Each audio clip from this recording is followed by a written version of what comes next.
skin, white mask. Already know that life gets hard. And they say that we're used to the harshness. If it wasn't for the pain, I'd laugh. Truth is, we knew about light before dark. Turned music to art and taught everyone to dance. And still no chance. Freedom must be too much to ask. Bleeding from the ache in my heart. Sometimes I wish it was whites in the middle like France. No, I'm not racist, just jarred. Got hate before bush, not plants.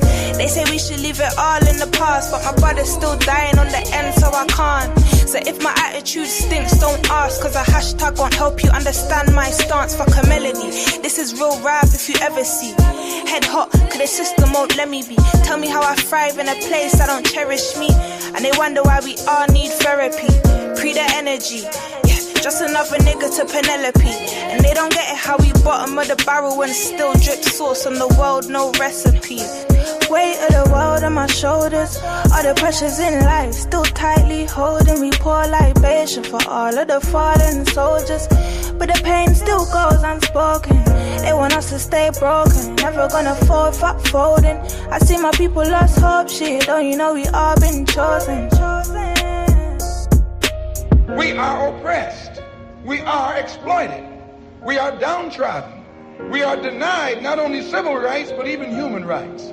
So the only way we're going to get some of this oppression and exploitation away from us or aside from us is come together against the common enemy. Forgive me if you don't understand. Sorry, I'm just misunderstood.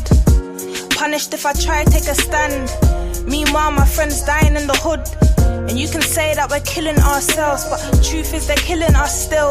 How you saying Black Lives Matter but never took a moment to help? Just a trend that you post for yourself. And yeah, it takes a toll on my health, cause I want wealth like everyone else, but it's 10 times harder for me. And they wonder why my brothers put food on a scale. Yeah, when I die I'll see heaven, that's real. Cause we already living in hell. Wish I could share all the pain I felt. Oh well, I guess I won't speak till my scars do heal. I just wanna be black with a mill. Yeah, that's for every time I had no meals. Cause my mother couldn't keep up the bills. With a handful of kids, no home, just a cell. And I don't care if conscious don't sell. Knowledge brings height to an elf. Went from sitting on thrones to a cell. Been blessed, man, it wasn't by chance we fell. Weight of the world on my shoulders, all the pressures in life still tightly holding. We pour libation for all of the fallen soldiers, but the pain still goes unspoken. They want us to stay broken, never gonna fall, fuck folding. I see my people lost hope, shit, don't you know we all been chosen. Who taught you to hate your own kind? Who taught you to hate the race that you belong to? So much so that you don't want to be around each other. No, before you come asking Mr. Muhammad, does he teach hate? You should ask yourself, who taught you to hate being what God gave you? Yeah, this is real life. Kaa kimya skia. Real talk. We're coming from the ghetto. Kinondoni, Dar es Salaam, Tanzania mpaka UK. The world finest. Yeah. Pambana kijana. Life is too hard, life is too short. Shao kwa nangu wote ghetto. Usikate tamaa. Jua kwamba ipo siku tutatoboa. Tutatoka. Gang for life.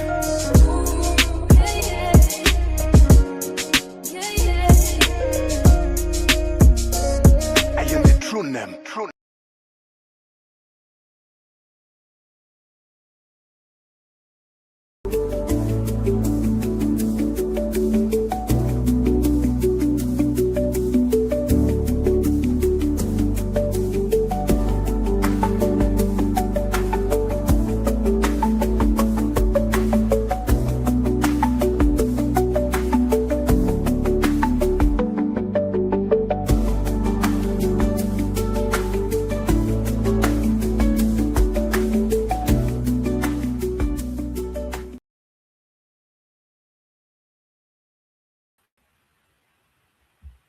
Yes, blessed love. His time is up, family. Blessed love, blessed love, blessed love.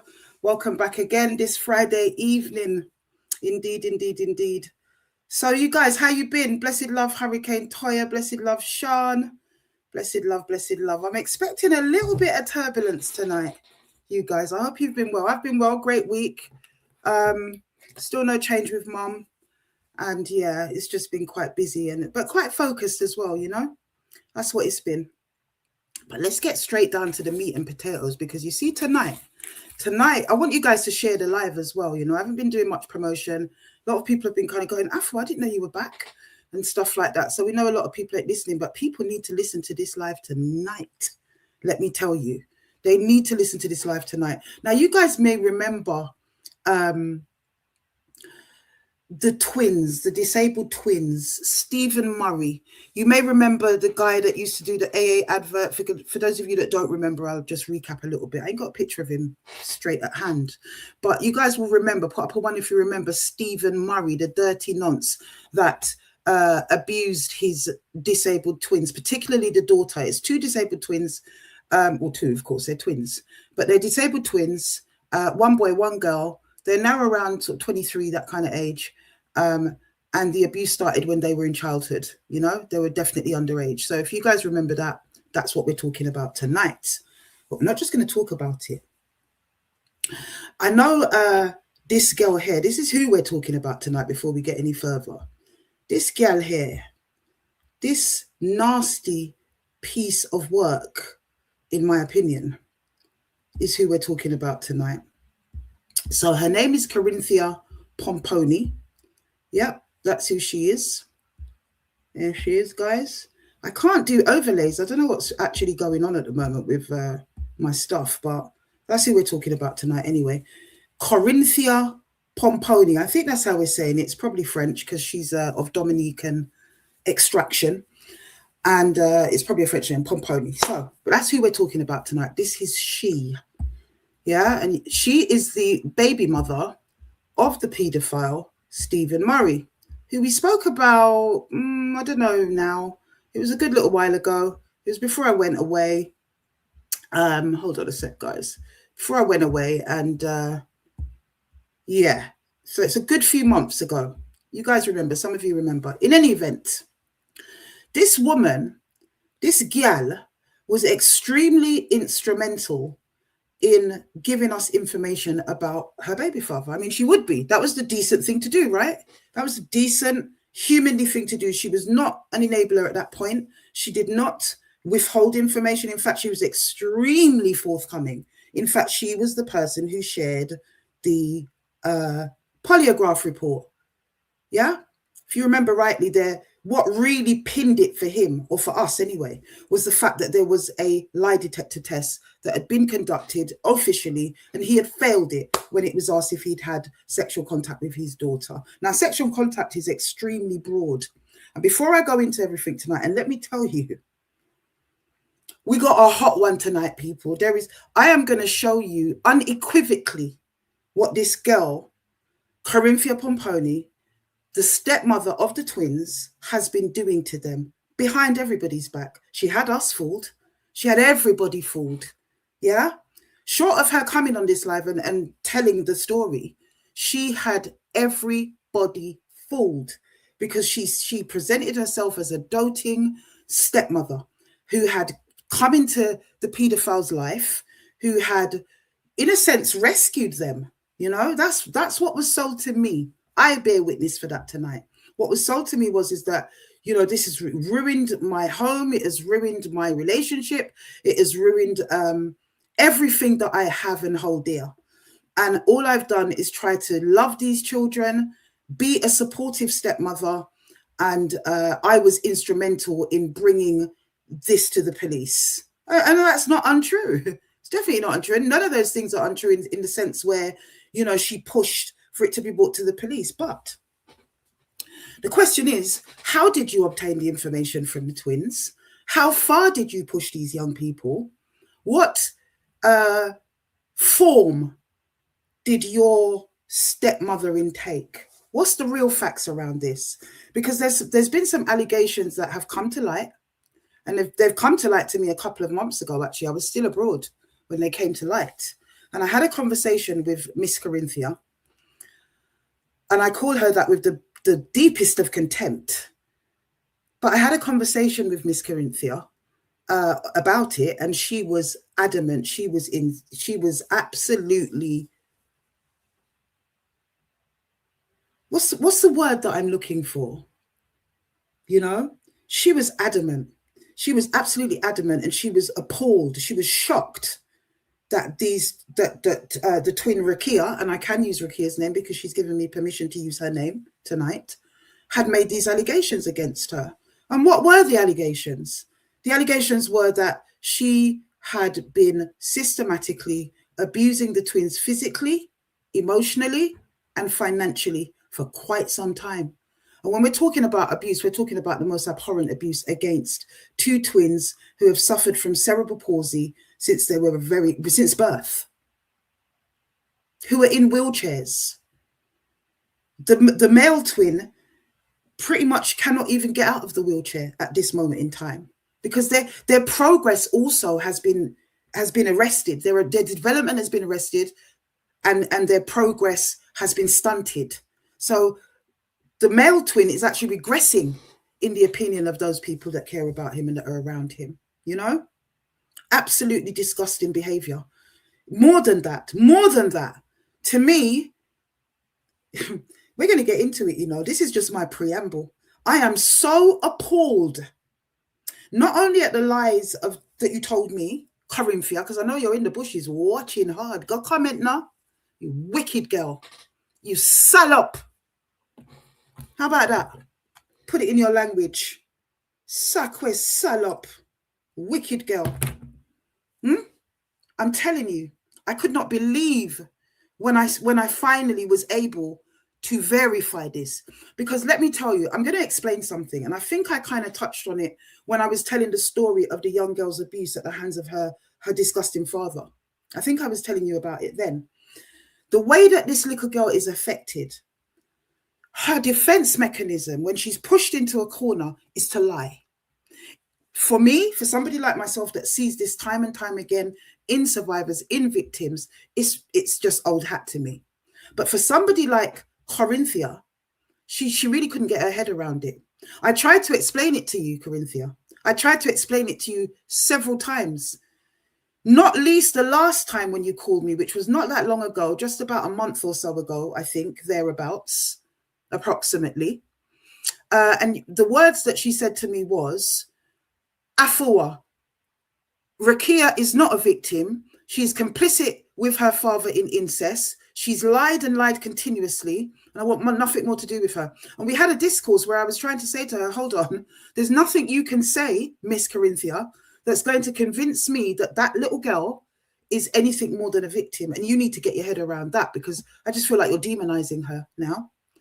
And it's been a lot of back and forth. It's been a lot of pressure on this woman. As far as she's concerned, she can't separate the wheat from the chaff. She can't tell what is lie from what is not. But when the little girl told you that her father engaged in touching and feeling, and that there was no penetration, that wasn't enough for Corinthia. That wasn't enough for her. She forced that little girl, forced a confession out of her, and she called it discipline. I ain't even begun. Guys, and a whole tight. She called it discipline. But before I even get into that, let's just have a little look at the things that she has been doing to the male twin. Yeah? What she's been doing to him over the time. He actually got the least of it. But let's look at him first. We're going to work backwards, guys. And this ain't no hearsay. I will show you unequivocally what has been going on with this woman and how she has denied it. I spoke to her just a few days ago. I wanted to catch up about what was going on with the court case. Apparently, there is a court case in place at the moment. I think I shared with you guys as well as an update that there's a court case between her and the paedophile because they're trying to get possession of a house that doesn't actually belong to either of them. It belongs to the twins' dead mother. It has been aided and adapted to accommodate the twins' disabilities. And neither of the twins are living in that house at the moment. The paedophile run gone from the time that he was in the polygraph. He ran out of there when the results came back. And Miss Lady has been living in the house with her 2 children, one of which belongs to the paedophile. He's very young. He's only about 3 years old. And her 17-year-old son, who I've also spoken to, who, Miss Corinthia, you have roped your child into your shenanigans for a very long time.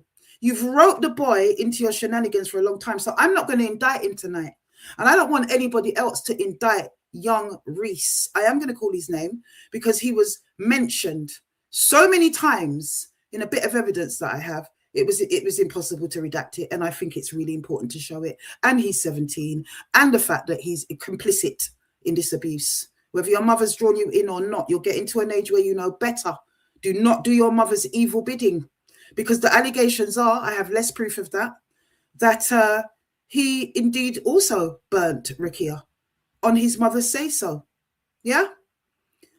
We know that she's been drawing him for a very long time. So I'm going to kind of get into that in a moment. Let's just have a little look, a very little peek into what it is that she has been doing to the boy twin. Let's start with him. So I've got an account here. Let me just pull it up for you guys. Honestly, it's absolutely disgusting. It's disgusting. I cannot believe that a woman and a mother could be so evil. I really, really can't believe it, honestly. Right, so guys, give me a moment there. Let me just pull that up for you guys. I don't actually know what's going on with this overlay function on the StreamYard thing at the moment. I think I need to speak to them about it. But yeah, here it is. Give me a moment. I just love the patience of the His Time Is Up family while I fiddle through, honestly. Okay, there we are. Right, so there it is. And this was a small account of some of the things that he's endured over the years, yeah? Just a small account. So as you can see, I was slapped in the face multiple times before I was taken out of my chair. Keys, meaning Rukia, was there as well. There was another time where she got me to call Kia to find out if she was at her mother's house. I couldn't figure out what to say, so I eventually hung up and she dragged me towards her and shouted at me. She forced me to call her mother to tell her mother that we'd had a conversation, and the conclusion was that I never loved or cared about Reese or the younger child, the younger brother. Not that, you know, this is his brothers. You've heard the recordings of when she's shouting at me and everything like that. I was physically abused when I told her that my statement wasn't true, and she blamed me for it. Other than that, it was mostly verbal, like saying I'm a disgrace to my mum and things like that. If I remember any other incidents, I will put them in here. And he has remembered a few incidents. He sent a couple of voice notes, which I'm going to play to you guys. So he has remembered some more incidents. Yes, he has. Indeed. Okay. So give me a moment there, and I'm going to play that for you guys. This is just the beginning. We're just warming up. We are just warming up with this evilest woman. Guys, honestly, let me just take a moment there, because the way that I'm exacerbated about this thing, if this woman was in front of me, I would proper break your face. I would break your face. Not even for lying to the His Time Is Up family. Yeah? Not even for that. It's the first time we've had that on this platform. Thank God you weren't the victim. Yeah? We already knew that Rukia had issues. She was receiving counseling for that. You have exacerbated this girl's issues. Somebody who suffers from cognitive dissonance, somebody who suffers from Stockholm syndrome, all of this, if you just do a little bit of simple psychology 101, you would understand that this is an affectation of the victim. How dare you abuse her on top of the abuse that she's already received? How dare you? But I've not even begun. Guys, I'm so angry tonight. It's not even the lies. It's the fact that you think that you can go in on 2 young black children, your own babies, your stepchildren, but they are, it doesn't matter what the color of the bloody children is. Children. But you're not even an other. You're a black woman who should have been the figurehead representing their dead mother. And what did you do? You abused those children to your own ends. You're a wicked gal. But let me get to the rest of this. Let me play the little brother's voice notes. They're heartbreaking. All of tonight will be heartbreaking to you guys. crosses, people. I'm so tired of this.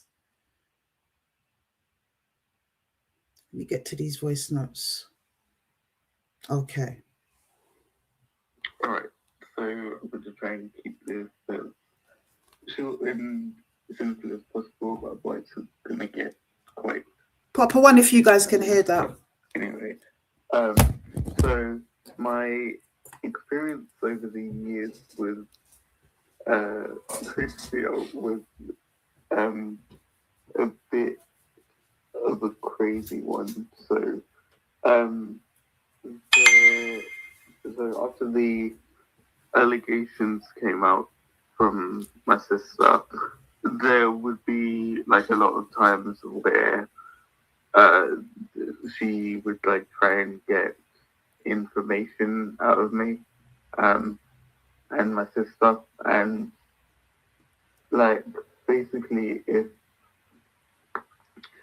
for example, when I was writing a statement, for example, like if there wasn't enough information in it, or like she felt that there wasn't enough information in it, or something didn't make sense, then that would cause another conversation, and then like more things would come out, because it would be sort of like led in the direction of, well, if this happened, then this must have taken place, or if it couldn't have like just stopped there, like there must have been more that happened.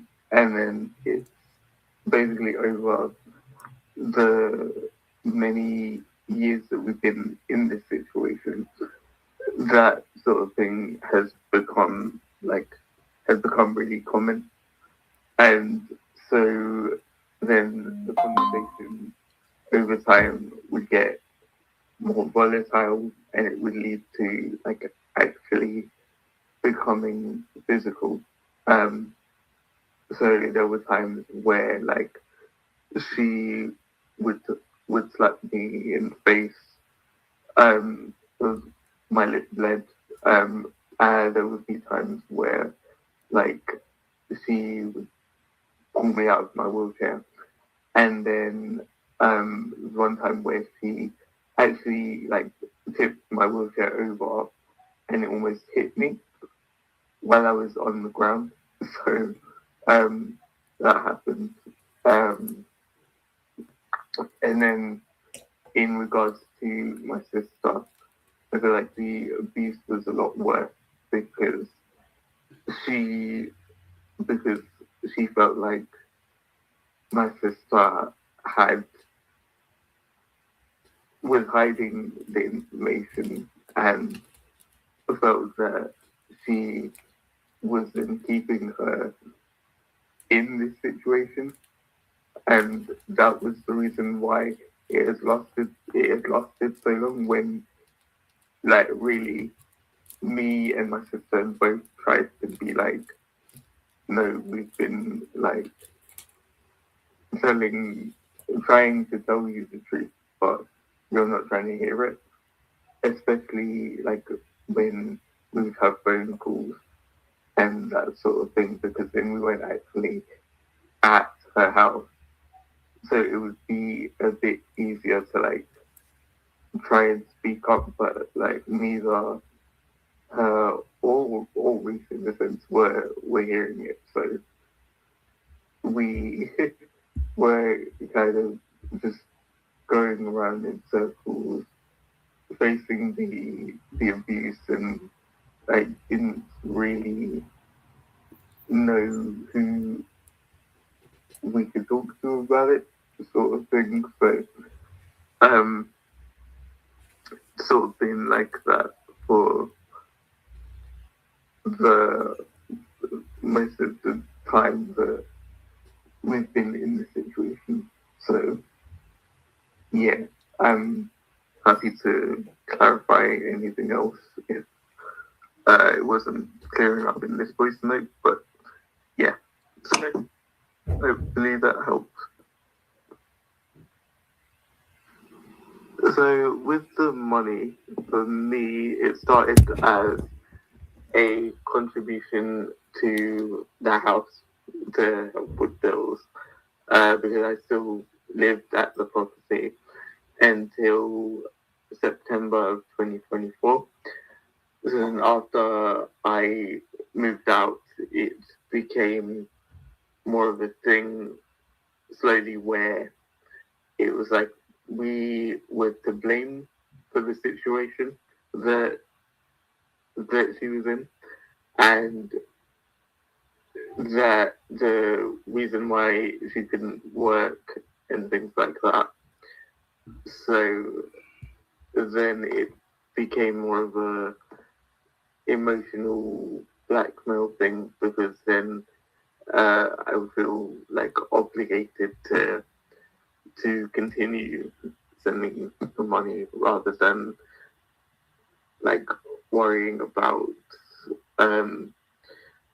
where I was living at the time and things like that. So yeah. Also, I don't know if I said this in the previous voice note, but there were also times where she would bring up my mother who passed away in 2017, and just saying things about her that were obviously a sore subject, just like the things that she wouldn't be proud of me. Wow. So that's from the male twins perspective. That's from the male twins perspective. And that's just a little corner of what he went through. This is a boy that cannot defend himself, remember. When he's dragged out of his chair and punched and slapped, he can't defend himself. He can't get up and lick your back. And you know that as well. What would you try that with your own 17-year-old son? I reckon he might knock you out. That's what I think. But let's just get into it. Let's lead when we start talking about Rakia's experience now. Let's lead with the financial abuse. Let's start with that before we get to the most serious things, yeah? Let's start with that. Because this woman, as the boy described, yeah, these children were left an inheritance by their mother, who provided very well. She knew she was going to not make it, and she provided very well for those twins. Now, I've always had it that it was Steve that stole the children's inheritance, but it wasn't just Steve. This one, Corinthia, was siphoning off the children's money, yeah? There's been lots of conjecture about whether or not she knew about the inheritance, whether or not she helped Steve to spend it with expensive holidays for her family and whatever. I don't have any evidence of that. But what I do have evidence of is financial abuse, where you are manipulating money out of those children. Lots of money, large sums of money on a regular basis, blaming them for the fact that you do not work, blaming them for the fact that your life has gone to bits. My God. Huh? Complicit. Absolutely complicit. This is what you were up to. This is what you were doing. Yeah? So let's have a little bit of that. Let's have a little look at some of the financial abuse, shall we? It's unflipping real. It's unreal, man. Let's have a look at some of that financial abuse. Yeah. It's unreal. Oh, we're going to get into it tonight. I'm not done. Receipts for days, guys. Receipts for days. Let's get into some of these bank statements. Right. Where are ya?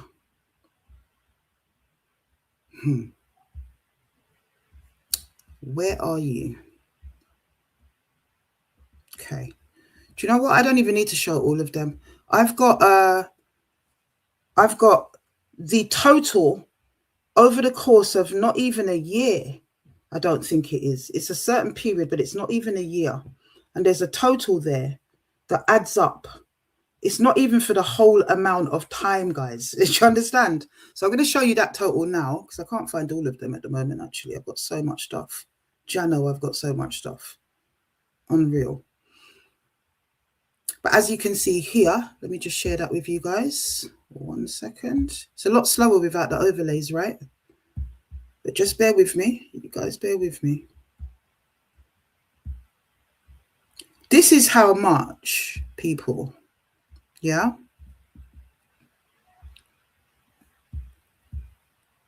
This is how much in just one period from, I believe it was less than a year, this period here, is how much this woman took from these children in this period of time. Where's it gone? Okay, here we are. As you can see there. Wow. Just wow. £16,473. And that's only over 170 transactions. It's not over a long period of time. Yeah. And what they received in from her was £176.24 that she paid back of that £16,473.72. I'm told she has a drink problem. I can't confirm that, but I'm told she has a drink problem. Allegedly. That may go some way to explaining those inordinate amounts of money. So that's the first thing. You're not only abusing them and beating them up and chucking them out of their wheelchairs. Yeah. Make sure you guys save this live, like and share it, please. And subscribe if you haven't already, because that helps to drive the algorithm further. That's what it helps to do. And also screen record it, because she sent me a whole album of recordings that she'd done herself of Steve and different moments and blah, blah, blah, blah. And I noticed that she has deleted it all of a sudden. So yeah, she thinks that she's clever, but you're not clever when it comes on to us and how we record things. Now, I wish I'd recorded certain other things, like the conversation I had with her in Jamaica, when I was in Jamaica, when she blatantly, to my face, denied any of these things. She said to me that she had shared that Rukia had offered her some money. She was struggling a little bit, got a young child, the man has left the home, you're going through it. And she'd offered it to her, and she'd been like, are you sure? Oh my God, I'll pay you back. Are you sure? Are you sure? Are you sure? She told me it was in the region of about £600. Yeah. And that was the only occasion. She said that out of frustration because of Rukia's lies, that one time she had smacked her around the face while she sat in the wheelchair. That's what she told me. Now, a few days ago, when I revisited the conversation with Corinthia, she basically told me she didn't want to have the conversation. And I think she was doing that. She didn't know that this was coming at that time. Not yet. But I think she did that because the last time I spoke to her, just about a month ago, she said about the financial abuse and that, the young girl had offered her the money and that she'd taken it reluctantly, but she really needed it to feed the baby and whatnot. And I'm paraphrasing. So I said to her, do you have evidence of this? Yes, I've got some messages somewhere, blah, blah, blah, blah, blah. I went, oh, okay. The conversation took place by message. Brilliant. Send it to me and I can just debunk it. Because, because Rukia is inconsistent and she's unreliable, I'm inclined to hear what you're saying. I'm inclined to believe you. And I'm aware that members of the family, Rukia's own family, did not believe her when these allegations came in. Yeah? So let's just listen. Because as I said, there was allegations that she had burnt Rukia, that she had taken hot water in one of her interrogations when she didn't believe that Rukia had not had penetrative sex with her father. She didn't believe it. She didn't believe it was just touching. She wouldn't have it. I know him. He's my partner. He wouldn't just leave it there. What kind of madness had the girl under some kind of Gestapo Nazi version of interrogation? Tortured the information out of her. How could you torture the information out of an already traumatized and scared victim and justified it in her mind? So that's what it was. It was disciplining her for lying and getting the truth finally, because you've wrecked my life. She's very dramatic. If I was in the theater, I'd put her as Chekhov. Poor me, woe me, oh dear. Like the Southern Bells that used to get the black men hung with their ever so sweet exterior, but they're like acid. Them people there? That's what she is. That's what she is. How can you take up a kettle and burn up the picnic in her wheelchair, Burn her up. Guys, let's look at the evidence, because this Jezebel. But before we get to that, let's look at her tone in the way that she thinks that she can manipulate and bully the picnic I've got some text messages here that's been shared with me. I'm going to show them to you. Oh my God. Oh my actual God. Oh dear. Actually, I've found the other transactions. There's one there that's £300 in one day, £40 in one day, £40 Thursday. Let me just share it with you guys. Actually, let me share that before I get to anything else, because you can see the kind of the level of how much it was per day. It was happening very, very prolifically indeed.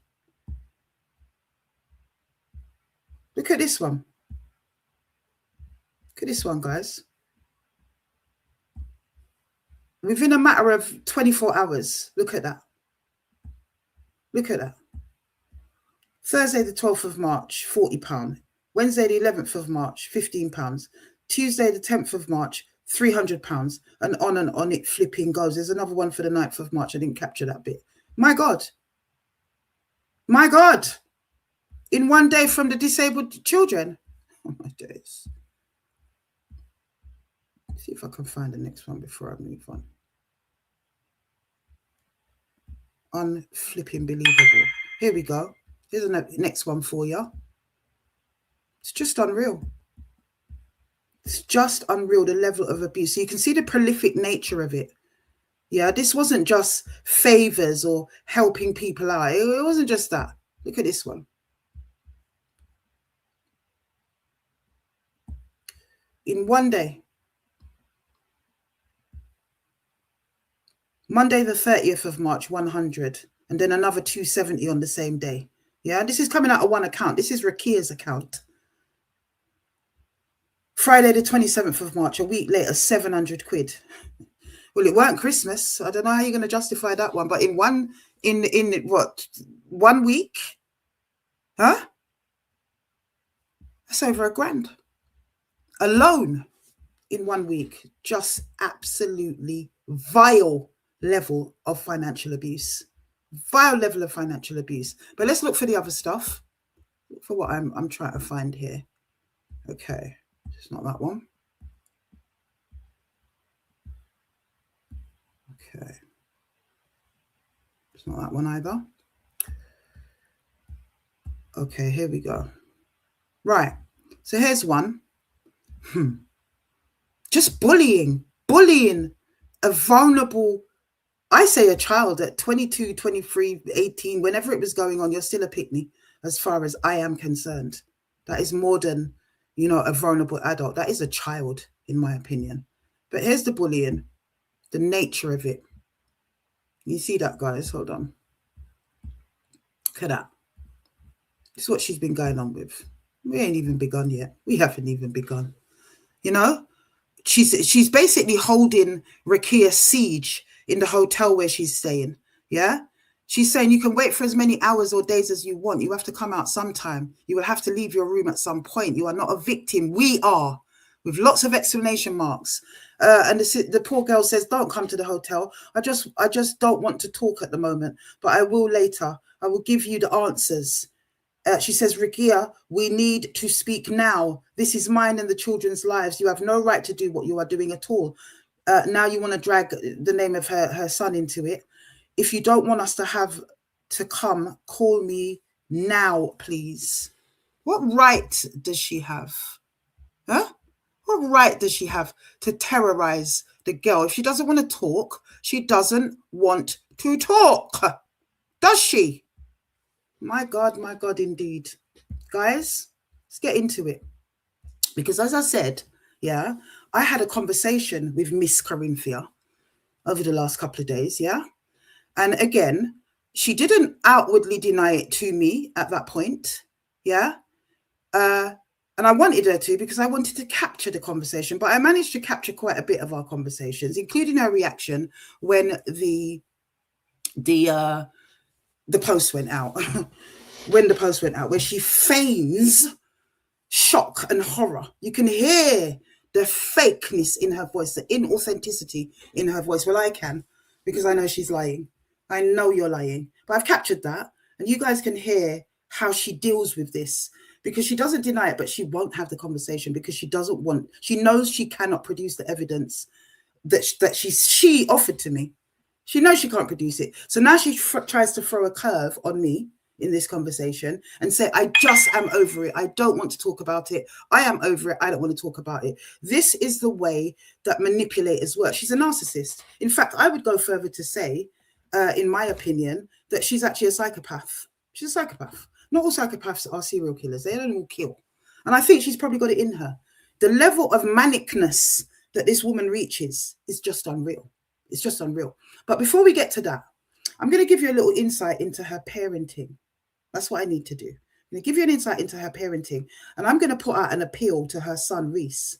I'm going to say to you, like I did with Vincent Ratt's son, bruck up your folly ground, little man. Do not follow your mother into hell, into the darkness that she's in and that she's raised you in. Do not follow her into it, because she's had you in the middle of her nastiness for a very, very, very long time. You understand? And you're still a child. If you did burn Rakia, yeah, you need to confess your sins to God first and pray that you don't get caught up in the wind of your mother's wickedness, young man. That's what you need to do. Do not follow your mother into hell. That's what I will say. But guys, we're not going to knock him. We're not going to drag him. He's still a young man and he has been influenced. I want to make that perfectly clear. Do you understand? But let's have a little look at Corinthia's parenting, because she shared with me a video of her and Steve in the middle of a melee. Yeah. Let's talk about it afterwards. Have a look at this, guys. Unbelievable.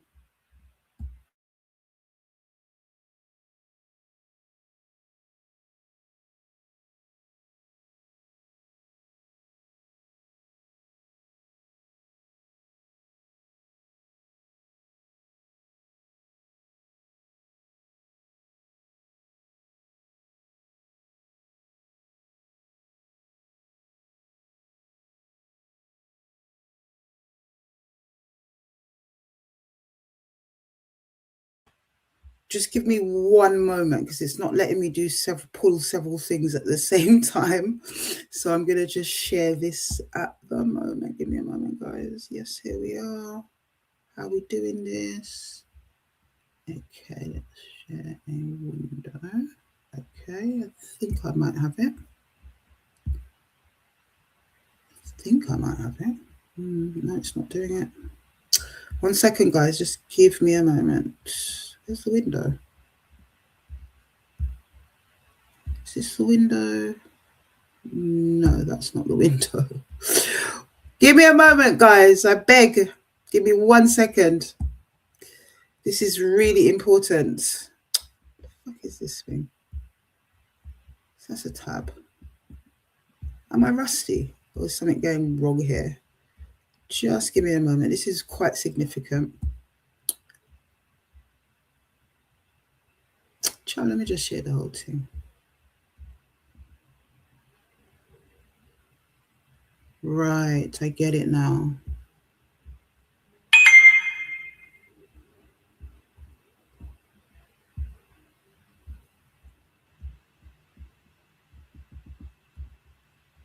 Right. Damn, how are we doing this? Sorry, guys. I thought I could share it in this way, but it doesn't look like I can. I'm going to try and do this a different way then. You guys need to see this. Damn. How are we doing this? How are we doing this? How are we doing this? Okay, let's try it that way. 1 second, people.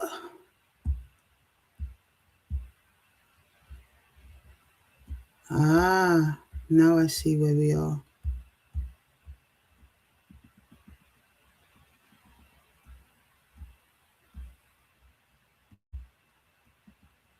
Right. Let's do it and see if... Ah, here we go. Got it. Yes. Got it, people. Got it. Nice one. Right. Take a look at this, guys.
You guys saying there's no audio, yeah?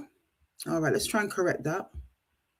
Let me know when you can hear the audio.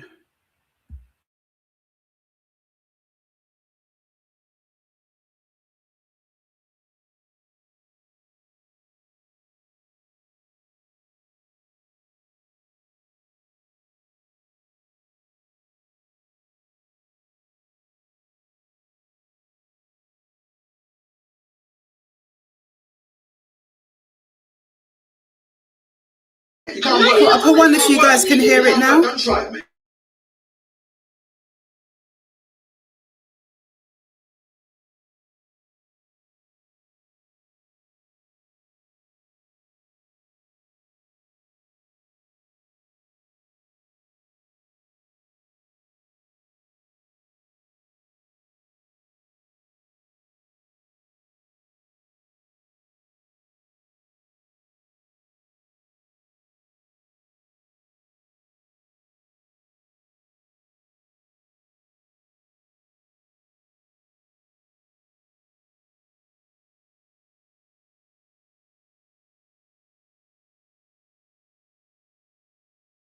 Can you guys hear it now, yeah?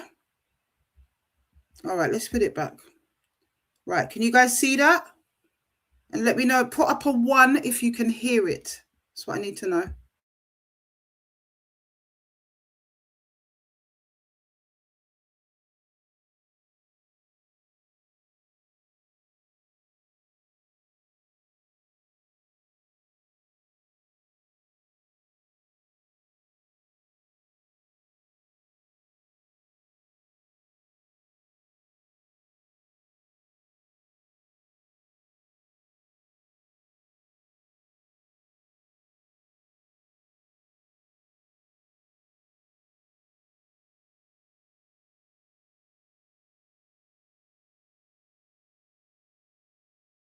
You're actually shouting. But you're shouting. But lower your voice, but you actually are shouting. But you're actually No, I'm not. No, but seriously, you're shouting. Wait, can I just ask for a second? Please hold tight for a minute. Steve, seriously, but you're shouting. I'm not trying to control anything. I'm just saying lower your voices. Is that okay to do? I'm just saying. Isn't that rational? Interacting what happens. But you don't need to. He was just there. Just control. He was just. I'm not trying to do that. I'm trying to be the voice of reason. Because you're shouting at him, and I'm saying just lower your tone. Lower your tone. It's no big deal. Why do I need to not leave the room? Because I'm exactly even he's saying it. It doesn't make no sense. Okay, so let's have a conversation. But I am not letting you have a conversation. I'm merely saying just lower your tone. God, that's not letting you have the conversation. I'm simply saying leave. What do I say? Leave. Oh. Now I'm not leaving. No. Leave. No. I'm just saying yes. No. Keep telling her stop doing it. Because you don't want to leave. You just want to keep on going. Reese, how many times? Oh my God, it's not. All right, be honest, Reese. Be honest. He's being honest. I'm talking. She's jumping in for. But he's being honest. Just be honest. Reese, I'm talking to Reese. I'm not talking to you. I'm always being the bigger one. That's why I don't want to leave. You're not. That's not being the bigger man. You finished being the bigger man. I know that. I said that's why I don't want to do it now. Because I'm always doing it. No, you're not. I could go downstairs, stay downstairs, then I'm sleeping downstairs. Be the bigger man. Who's always sleeping downstairs? Me. Who do you sleep downstairs as well? Me. Who else sleeps downstairs? Tell the truth. See? Yeah, you do more. Right. Who does it more? Who leaves more? Who leaves more? Who tries to leave? No, Steve stays me. longer. Thank you very much. On that note, you can tell me to leave. Steve stays longer. Thank you very much. Oh my God, for the peace. Thank you so much. Bring this back in the room. I'll bring it back. Oh, if you want peace, I do want peace. You guys want everything. I want peace. Look, see, can I try? No, I don't know. You don't want peace. Watch, just calm yourself. Listen to me. Listen to me. Watch the action. Excuse me, please. Just calm yourself down and watch the action. There you go. Sorry. There you go. All right. Watch the door gets closed. Now I have the peace I've been asking for. You're welcome. Thank you so much, son. I appreciate you. That's all I wanted from the jump.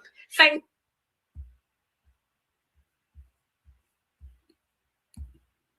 I am utterly utterly sickened by that.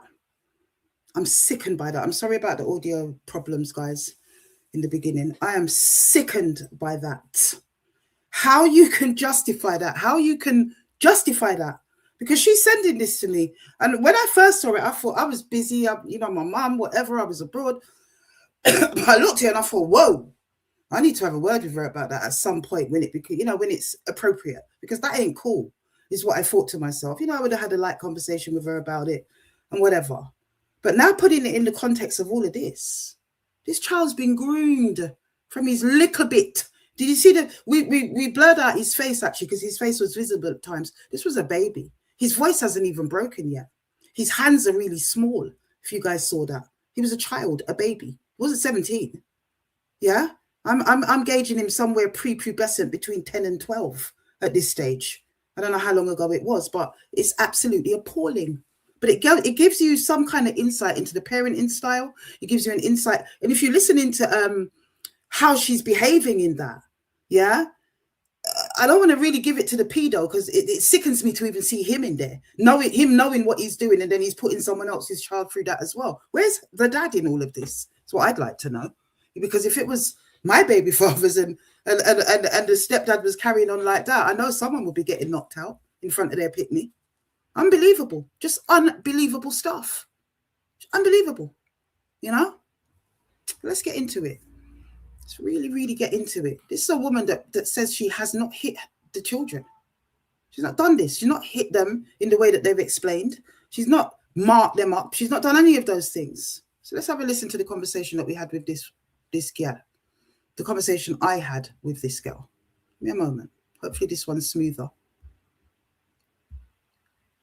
Right. So put you down.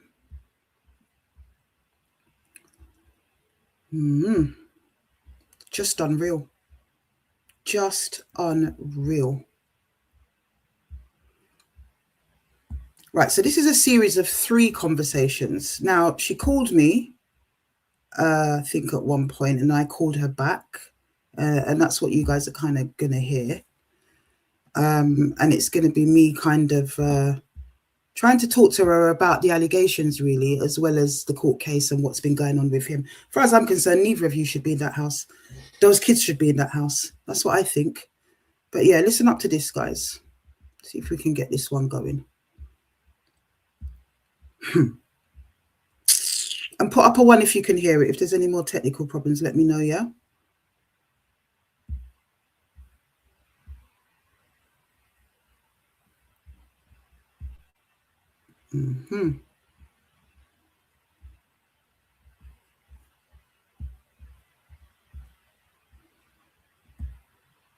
Okay, so here are the phone calls. Can you guys see that? I think you can see it, but let me know if you can hear it. I'm going to play it now. Oh, hi, sis. It's Afua. Oh, hi. Hello. How are you? Hey, how's it going? Put 1, guys, if you can hear that. Yeah, just stressed. Yeah, can you hear me? Yeah, I can hear you. Yeah, stressed. A lot of things happening all at once. How are you? Yeah, just dealing with my mum and stuff, How is she doing? She's hanging on.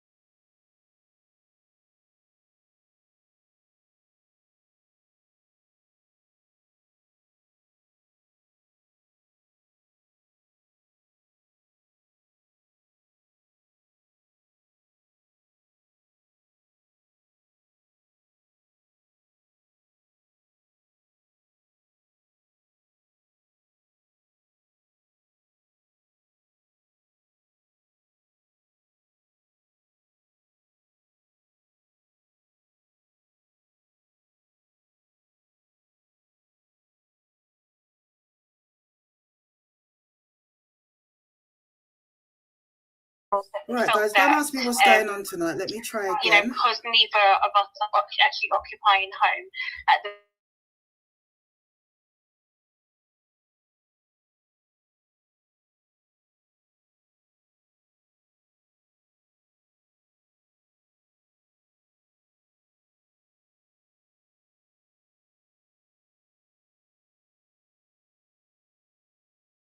I don't know what it's like, you know, keep it like how it was. Okay. Someone said there was no sound. So let me try and just go back a little bit and try and see if we can get it back. Hold on, guys. Put up a one if you can hear it now. Hold on.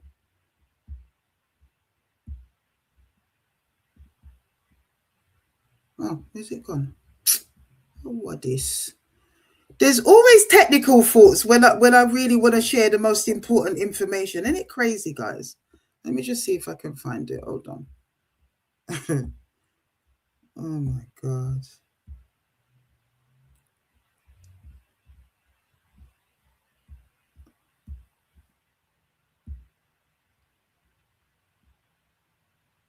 Right, let's try share it from where it was, yeah? Okay. And then that's crazy. Right, let's go again. You guys need to hear it for yourselves. I wish I could tell you all of it, but let's just hear it for ourselves, yeah? Technical probs. What can we do? Keep the people going. They should know how it is on this platform sometimes.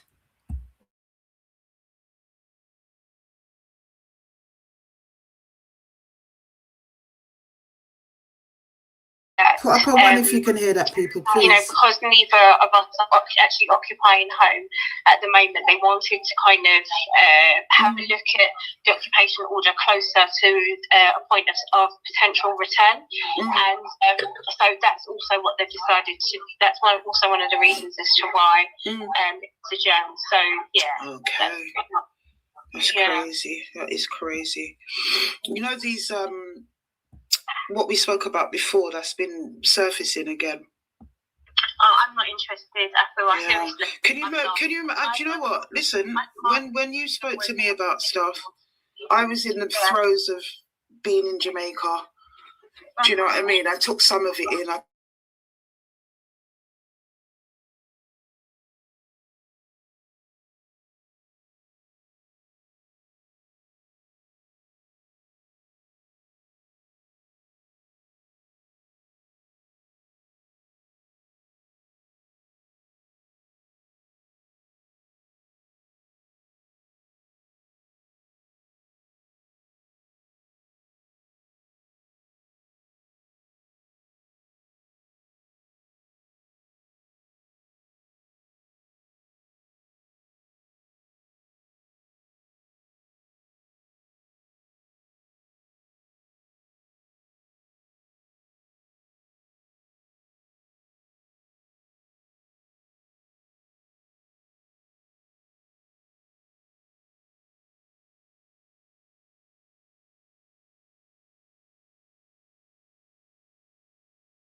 I don't know what's going on with this thing tonight. All right, listen, I'm going to skip to the next one.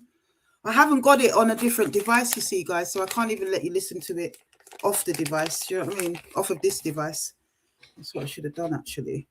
But let's continue as best we can. Let me know again if you can hear it. And I'm going to skip through them as best we can. So let me reshare. There's something glitching. I don't know what it is tonight. It's pissing me off. It sure is. All right, let's try again, people. Somebody said earlier on, let's do a Chris Preddy. Don't worry, I'll wait. That was hilarious. Don't worry, I'll wait. Yeah, man. Right. Put up a one if you can hear it now, okay? And then I'm going to skip through. What? Is that not true? Put up a one, please, guys. I said I've called you on numerous occasions just to check in with you, Corinthia. That's really unfair. And I've called you too. Yeah, absolutely. But I'm not denying that. You are. Okay, and neither am I. You just said that's the reason I called you the last time. That's the reason I called you now. Of course it is. Corinthia, these are serious allegations. Yeah, but so has what Stephen Murray has done. And I've dealt with that. And I'm having to carry all of this. I am, you know what I mean? And I can't even focus on my children. I can't continue doing this. I can't. I just want people to leave me alone. Who's you?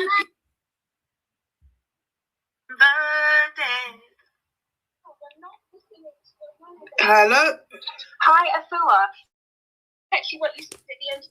I just said go and deal with the baby because the baby was screaming. Yes, he has been throughout the call. Yeah. But what did you hear what I said in regards to these people and this thing and everything else?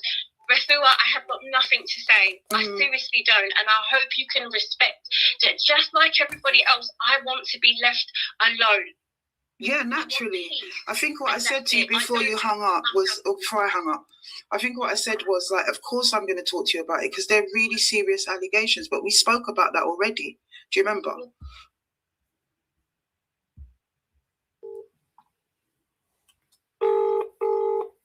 Hi, Mum. Hello? One second, Mum. Afua. Yes.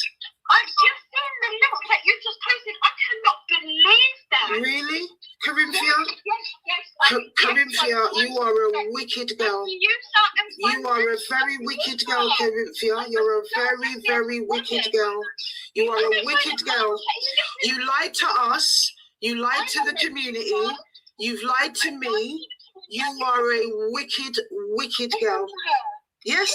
Yes. And you're referring to me as a girl. I'm not a girl. Well, you are to me a girl. You are younger than I am, and that's my phraseology. Suck it up. Yeah. Yes. Yes. Yeah, and let Mummy watch the live on Friday. Okay? Let your mother watch the live on Friday, Corinthia. That's what you need to do. Please do. Please do.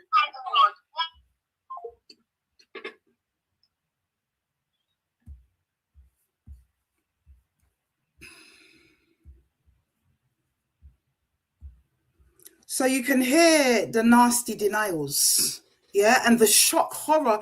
Oh my God! I've just seen your post that you put up. I can't believe I got a sister like her. Honestly, it's so disgusting. It disgusts me. I'm disgusted by you, Corinthia. I'm disgusted by you. But let's go a little further. I think the videos are sharing better than the audio. So let's listen to this woman. After all this denial, after telling me to my face that you did not burn the child, how could you ever? You know, that your son didn't burn the child. After telling me to my face that you only slapped the child once. Yeah? Let's have a little look at what you've done, first of all. Let's have a little look. This one will be easier to share, guys. Let's have a look at what you've done about you did not burn this picnic. So if you didn't burn this child, yeah? 1 second. If you didn't burn this child, then who did? Is what I want to know. And I want to know also why it wasn't picked up. This is the bit I don't get by whoever's in care of these children. Why it wasn't picked up is what I want to know. because there's nowhere somebody could do that to themselves and bear it. And we've got the doctor's reports where it was she went to the hospital. Well, all of that I could share. And if people want to see it, I'm happy to share it right now. But we've got to go through a lot tonight. Yeah. This is what she's been doing to this child. This is the extent. And I will share actually the hospital report because there's something significant in it. But that's the extent. That is the extent. I'm just going to let that marinate for a while. Look at this. A disabled child, you know, who's in a wheelchair, who suffers from cerebral palsy.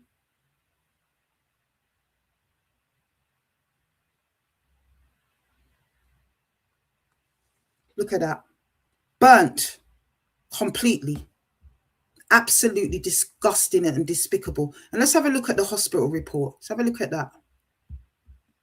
So look at the hospital report, what they actually did and what they said, what they referred the child to after those burns. Because we're only really seeing the top of that burn while she's laying in the hospital. Yeah. And we can see the top of it. We do not see the full extent of it. So let me just share that with you. What was actually,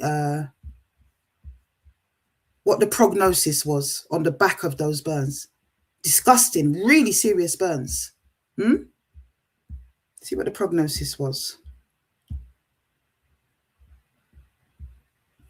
There we go. This is what the doctors on the back of her being burnt by Corinthia suggested should happen. Yeah? They're referring her for plastic surgery on her arm. As you can see there. I don't know if you guys can see that. Big up your screen if you can't.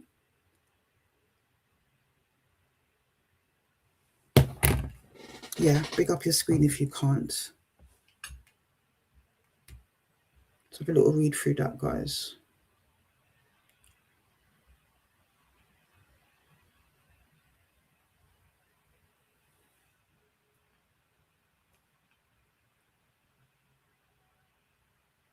Nastiness. Look at that.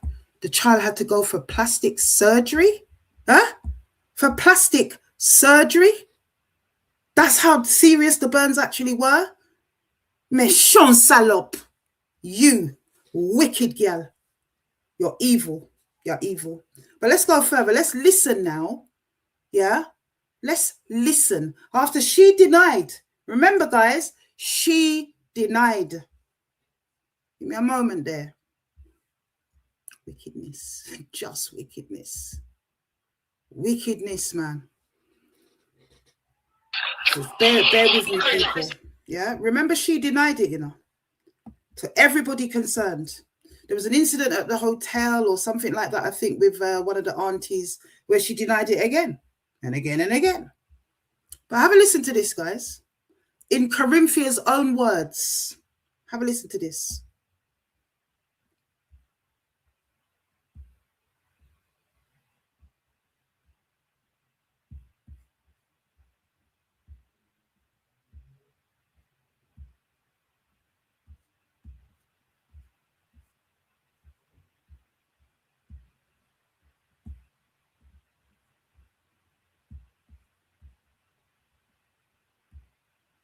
Hang on a minute. Yes, that's it. Have a listen to this, guys. Put up a one if you can hear it. I hope it shares.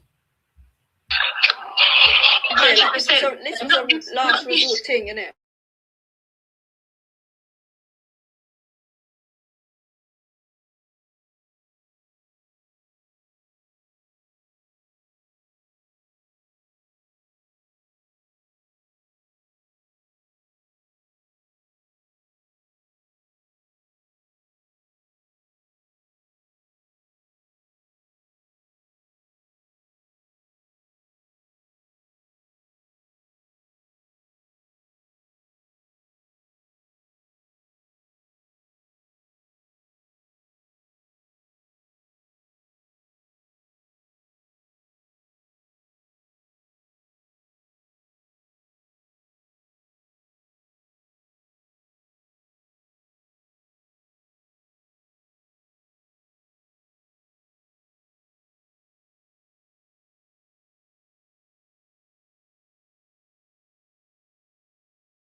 All right, so if you guys can't hear that, yeah, this one I can play for you because I have it on a different device, so that's good. And I'm going to play that for you now. You guys will be able to hear the audio. It's only audio anyway. There's nothing to look at. So just listen up and listen carefully, people. Yeah.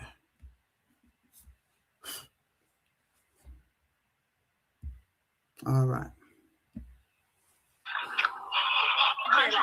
This is a last resort thing, isn't it? Yes, 100%. I haven't beat you apart from the time when I hit you and I dragged you out of your chair. Yeah, precisely. But yeah, and then on top of that, as in like that's the only point that you could come to. That absolutely. There was nowhere else to go since the whole time. Was getting that you back with all of the lies and everything else. It was just sinister. It was nuts. Yeah, and literally that. It was literally that. Nothing more, nothing less. And she was always, and she always has been after that point. Like, no, because I'm me, because that's what I'm saying. I know God knows me. Because I was always like, Mum, are you okay? Mumsy, I just wish we never had to get to that point. I love you so much. Like, all of these things I was saying to her, like, well, this is how far you've taken this thing, Michaela. It's like you were trying to drive me insane. I know, Mumsy, I'm so sorry. You know, all of that, I deserved it. It was my fault. I should never have pushed you as far as I pushed you. Of course, that's going to happen if someone pushes you a person so far. They're eventually going to snap, and that's what happened. And I understand that it came from a place of love, and you were just trying to discipline me and show me, and to the most extreme, you know, that what I was doing was wrong. Yes, sis. So she said she understood. So Rakina told you that she understood why you burnt her. Yes, sir. Yes. And now all of a sudden, you're now coming around and you're spinning this finger on the axles and you're making it seem like I'm this absolute psycho monster and I'm just bullying you and I'm trying to and I'm doing all of these, I'm doing this horrible thing to you. Right? Every time I'm coming and I'm burning you, you've got to give me money and you've got to do it. Do you understand? That's the narrative that she's trying to paint of me, which could not be further from the truth. It could not be further from the truth. So what? So you will be at my house. We're celebrating Christmas. You will be, Mumsy, I love you. And all these messages I've got back and forth. I don't know what I'd do without you. You saved me. You saved my life. So would you be saying that to somebody that if I was coming to you and I was like, you get here now, hold you down, did you? Would you be saying that? Would you? Would you know? Oops. Guys, you know what? I went to go and play it again. I'm going to play it again because some of it's muffled. And for those who can't hear it, I think it's important for us to really hear. So let's go again. 100%. This is a last resort thing, isn't it?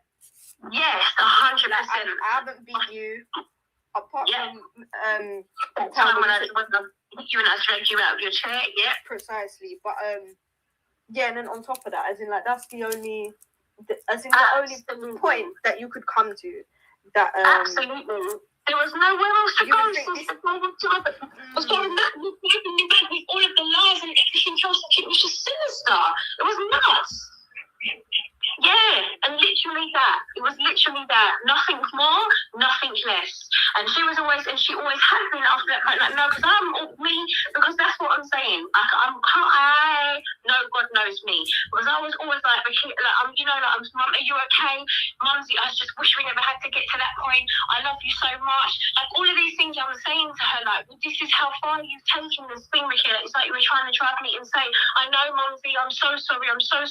You know, all of that, I deserved it. It was my fault. I should never have pushed you as far as I pushed you. Of course, that's going to happen if someone pushes you a person so far. They're eventually going to snap, and that's what happened. And I understand that it came from a place of love, and you were just trying to discipline me and show me, and to the most extreme, you know, that what I was doing was wrong. Yes, sis. So she said she understood. So Rakina told you that she understood why you burnt her. Yes, sir. Yes. And now all of a sudden, you're now coming around and you're spinning this finger on the axles and you're making it seem like I'm this absolute psycho monster and and I'm just bullying you, and I'm trying to and I'm doing all of these, I'm doing these horrible things to you, right? Every time I'm coming and I'm burning you, you've got to give me money, and you've got to do it. Do you understand? That's the narrative that she's trying to paint of me, which could not be further from the truth. It could not be further from the truth. So what? So you would be at my house, we're celebrating Christmas. You will be, Mumsy, I love you, and all these messages I've got back and forth. I don't know what I'd do without you. You saved me, you saved my life. So would you be saying that to somebody that if I was coming to you and I was like, you get here now, hold you down, did you? Would you be saying that? Would you? Would you know? It's crazy. It's not. Nobody's not who would do that. And that's the thing, this is the part where I can't wrap my head around.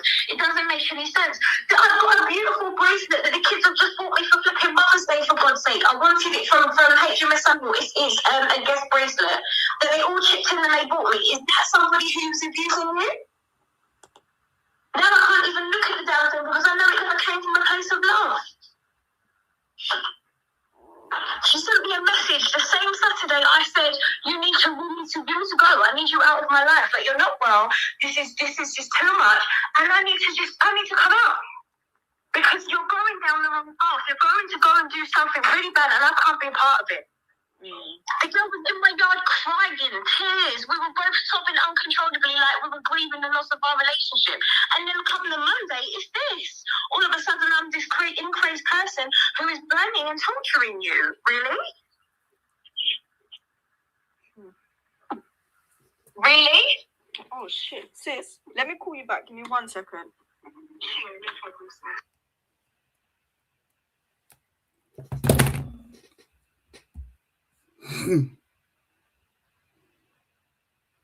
Rakia, kudos to you, my baby girl. You guys can see Rakia in the comments. I want to cry, actually. You can see Rakia in the comments, guys. It would have taken so much for her to even make that comment. She is so afraid of this woman. I'm sorry, guys. You go, girl. Find your voice and find your truth, okay?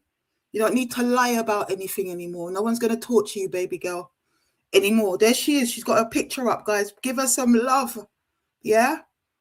The little girl is in the comments. She's in the comments. We got you, baby girl. We got you. You, Corinthia, you need to go to jail. And you need to, if they had mixed prisons, I would put you alongside your pedo baby father. That's what I would do. You're a wicked girl.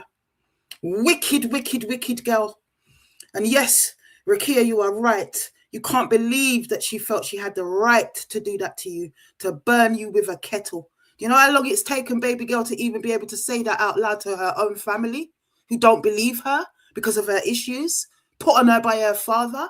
And then this woman who claimed to be a protector, claimed to be a nurturer and a safeguarder, came and did that to the little girl. You're a wickedness. You're a wickedness. We love you, Rakia. Just know that. It takes a village, people. And this story isn't over by a long shot, let me tell you. You see you, dirty Corinthia, dirty crosses, wicked girl, méchant, salope. Look sharp. That's what I got to say to you. Look sharp. Because you're guilty of theft. You're guilty of obtaining money by deception. Yeah? You're guilty of financial abuse against a vulnerable adult. You're guilty as Ross on so many counts. So when you're running around playing the victim and talking about how your life has been smashed to pieces and whatever, just know that you did that to yourself. That's what you did. That's what you did.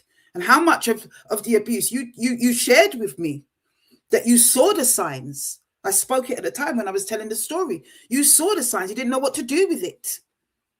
Yeah? You wanted to crucify the guy even more so. So you tortured the little girl to get more out of her.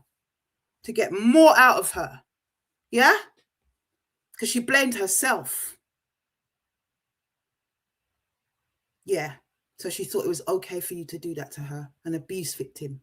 Wickedness. You need to go under a rock. That's what you need to do. Yeah? And when you were bawling on your mum to support you yesterday, I know your mum's watching this live. Your mum knew that you had been beating up Ruqayyah because she told you the next time, she told Ruqayyah the next time that she does that to you, because Ruqayyah presented with a black eye in a wheelchair at your mother's yard. And she said to Ruqayyah, the next time she does that to you, call the police for her. You yourself, Corinthia, told me that your mother had stopped talking to you because Ruqayyah told her that you had stolen money from her. So she stopped talking to you. And I thought it odd at the time because I asked you, did you actually show your mother the proof that Ruqayyah had offered the money, this £600? Yeah? She said, yeah. So I said, well, why is your mum still not talking to you? She said, oh, my mum's just stubborn. And I thought, underlying issues, probably not interested. Do you know what I mean? She's obviously got issues with her mum from before, underlying. This was just my assessment, you know? But it wasn't that, was it? It's because your mum knew it was true. That's what I think, why she just wasn't talking to you. She's clearly talking to you now. But mum, if you're watching, take your pitney in hand. This is wrong. Take your pitney in hand and take your grandchildren in hand. They're not safe. They're not safe, mummy. I don't really believe in the social services thing. We all know what goes there. Give a big up to Grandma Liz. She learned that the hard way. But it takes a village. And if the grandma is there as a protective factor, which I'm told that you are, you need to take your grandpitty them from that psychotic daughter of yours. She's got psychosis. She needs help fast. Yeah? And if she don't get it out the door, then I'm praying she gets it behind the wall. That's what I'm praying, guys. I'm going to put out the link. Disgusted. I really want you guys to jump on and tell me what you think about this. Honestly, do not be shy. Do not just sit there and watch. Too much passiveness goes on in the Black British community. God see and know. Do you understand me? Too much passiveness. We need to speak out. These things cannot be allowed to continue. How can you take the little child? Excuse me, people. Take the dead woman's pitney them and abuse them on top of the abuse. And I know the sister. I know her from my ends, as you guys, if you watched the first live, would have known. I know the dead mother of these twins. Yeah, she used to live next door to my sister. It's absolutely disgusting. And all that time, Corinthia, when you reveled in Steve's demise, you know, and people were coming to ask you what was going on, you were happy to share all of that. You reveled in his demise, and quite rightly so. He's a pedo. But now it's your time. Her time is up because you're a wicked, wicked woman. And we're in a season right now where everything that is done in the dark will have to come to light. That's the season that we're in. So you can't hide. And how dare you call upon the name of our Lord? How dare you call upon God's name? You're wicked. If you ever know the judgment where the Father God put them on you personally for calling and doing your wickedness in his name, if you ever know the judgment was coming up on you, you would beg and go down on your knees and repent. That's what you would do. Oh, Afua! I can't believe you can believe it now, innit? You got caught on camera. You got caught on tape. That's what you got caught on, admitting it. You see these things? You see these things. You didn't expect that person. And kudos to the sister that recorded you and sent it to me. Kudos to that sister there. After you lot have been trying to ostracize the girl. Welcome, Hurricane Toya. Blessed love, blessed love. Hi, I'm going to be honest. I'm their cousin. Yeah. Right. I'm the one that brought them to Afua. The original story. The original story. Yeah. To make a long story short, I kind of spoke to her and that, and she seemed all right. And I thought she actually loved them. Do you know how heartbroken I am? Because a lot of this I'm hearing for the first time. And it's not the entire family that didn't believe her, because the entire family don't know. But only a handful of us knew about this stuff. But I said, I'm going to stand back and see what happens and see how it plays out. Because there were times they would argue and then start talking again. You know what I mean? And then be hanging out and what have you. So... which obviously is part of that abuse in the same way that she could it is. And she had me fooled. It's the same abuse of power. Go ahead. Yeah. She had me fooled where she was like, I love these children like they're my own and all this. And all along she was doing this. I'm the idiot that went all the way to Croydon. Not Crown, sorry. It was the family court to try and stop him from getting. I nearly got in a fight with the baby father down there, right? But luckily for him, all my little friends were in downstairs. The security took it off me because I most probably have got a charge now. But I even went to court to support this woman because I'd rather she be in Stratford than him. But then I didn't know none of this. 16,000. That's more than half of some people's paychecks. You know what I mean? And you have to understand, I'm giving you, I think it's less than a year. Sisu gave me that information. Just, in fact, Rakia, you're here. You can tell me, what was that period of time, the 16,000? It wasn't across the whole time, was it? It's just a year, isn't it? It's just a year. Why don't someone else jump up? But I just want to clarify, not the entire family don't believe it. It wasn't like that. It was, say if I go and confront her, and she turns around and says, "Oh, we're talking again," because over the Christmas, I wanted to hang out with them Christmas Day, but they said, oh, they were going to be with her. And she even sent me pictures of all of them together in the matching, what was it? The matching pajamas or whatever it was. You know what I mean? And it's just, this is a mess. I don't understand it. I'm so angry. I feel like getting in my car and going to Stratford looking for her. You know what I mean? That's how upset I am. And I just don't understand how anyone could feel. Everyone knows what they've gone through. They lost their mum at 16. Right? The last person from our side and in our fold was looking after, which was in their house, Steve got rid of December. So you met him the December of 2017. You moved in what? The January of 2018? You didn't know that, dude. And their mum had only died, what, 4 months prior. So I think they both saw something in each other, honestly. Yep. And she's taken all her anger that she's taken out. And I've been saying this I heard it from the beginning. No one should be taking their anger out on Rakia. Steve is the common denominator here. He's the one that's done everything, right? He's the one that started all the problems into their lives. So soon after their mother had died. Literally. And everyone that was close to them, you said, don't come back round there. If you come back round there, cool. And then you start playing with the phone. So when I'm phoning, it's not going through. The group they had with my older daughter, you end the group. So they didn't keep in contact with their cousin. He caused all these problems. He's a monster in this, but you were definitely next to him. You were the she-devil next to him. And I can't believe I actually thought he was a decent person. I'm going to ask you a difficult question, sis, yeah? Yeah.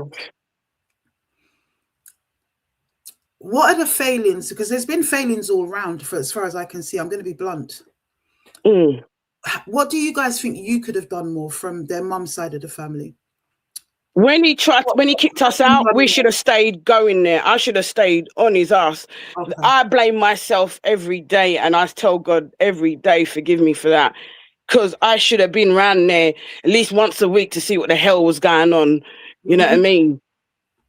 I should have been around there. I should have done more. And that's what she tried to throw in my face. That's when I stopped talking to her.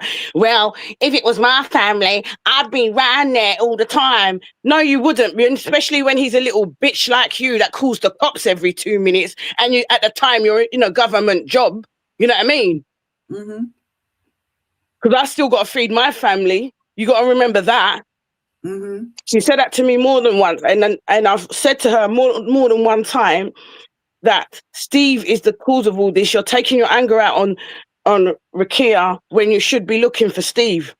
If anyone should take lick, it's Steve, or burning, it's Steve, not Rakia. She's a child. But the manicness as well too. Yeah, because you don't even know. Not hear what the child is saying, and because she has this fixation in her head that it must have gone further, you know. You're going to burn it out of the child until she says, yes, it did go further. Oh my So God. we even report that there was penetration. And you see, because the polygraph is quite broad, when it says, did you have sexual contact with your daughter, yes or no, it's very broad. And it tells you in the small print, sexual contact can mean anything from kissing and touching to full penetration and intercourse. Yes. So it's not specific there. So yes, it was right. He did have I thought dude was a weird dude anyway. I don't know what any of them saw in him. Apart from what Corinthia burnt out of the child. It's just mad. And my family, I just feel like I've let my family down because I should have been there. Yeah, but shoulda, woulda, coulda. Yeah, I should have been there. It's about the learning, moving forward, and just corralling and supporting. But that's the thing. That's the thing.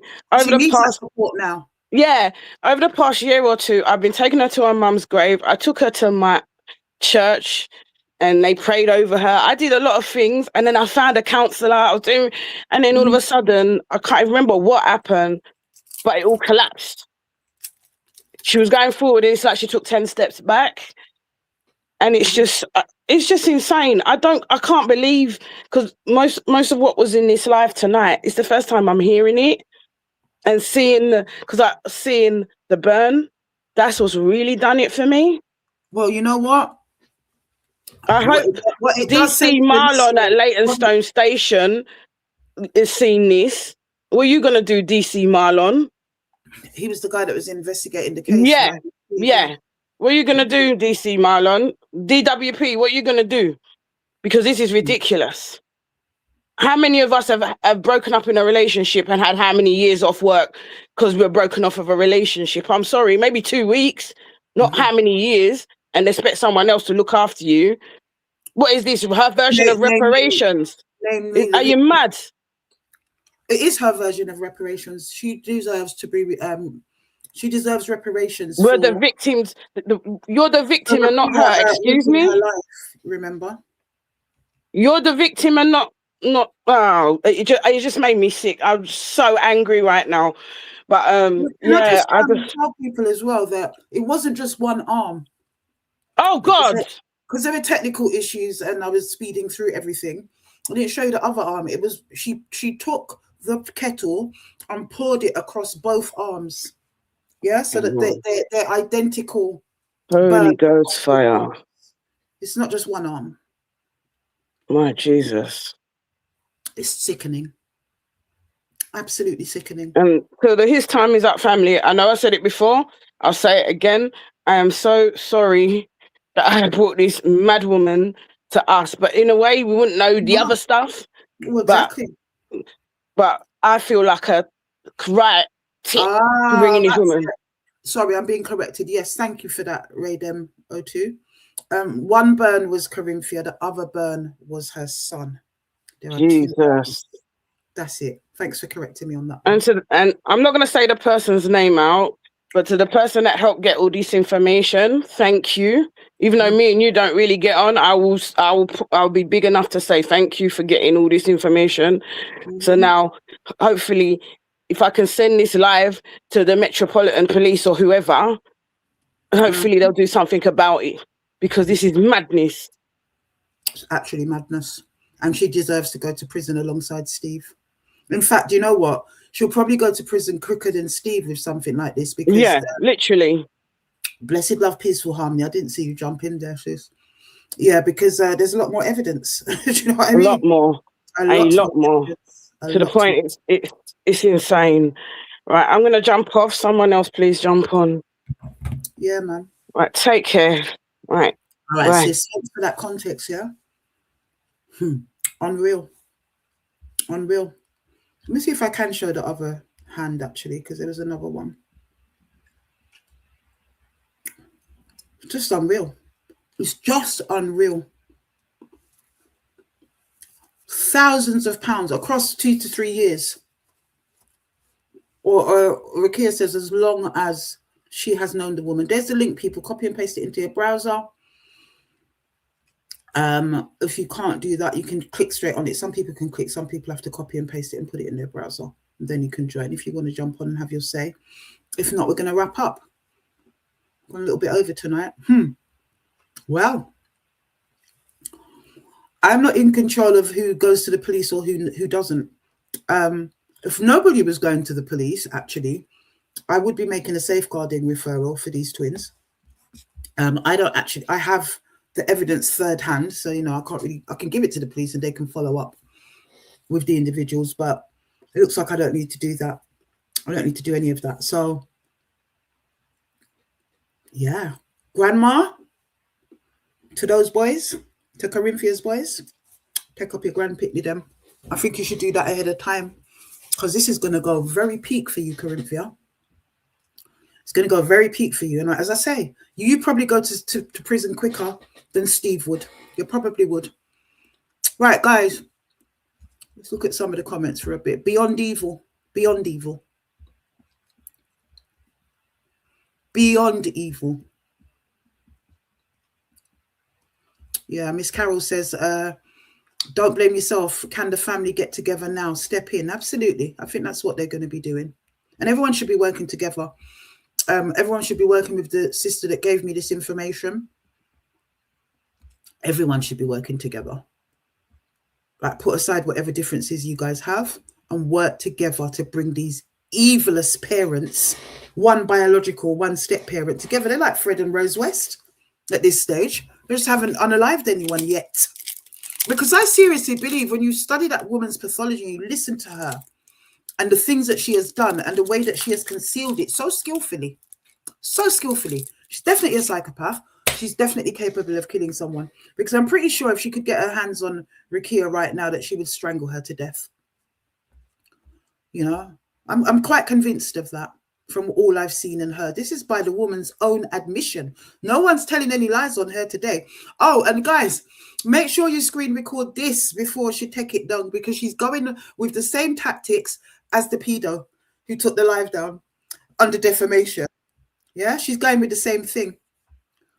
And she'll probably try to do the same. She already tried to take, or did take, YouTube took down the video that I put up promoting the live, the one from YouTube. They've taken it down under defamation. I will be challenging them after this live. I don't often challenge them. I just let it go down because it's usually got thousands of views by the time we're done anyway. But I would be challenging them.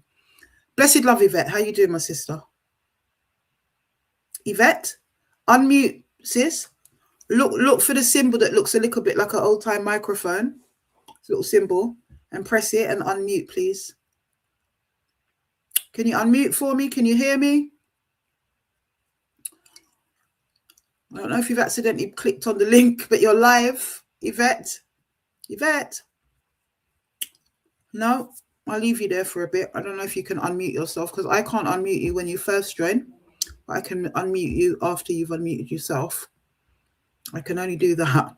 I can't unmute your mic right now. Can you unmute for me, please, sis? All right, you're gone. Never mind. Try again in a couple of moments if you want to. Yep. Lady FM 126 says, oh my God, wow, they are not safe. They're not safe. Her mum knew the truth. She knew the truth of the physical abuse and maybe just, you know, a small amount of the financial abuse. I don't think she realized the extent of it until tonight.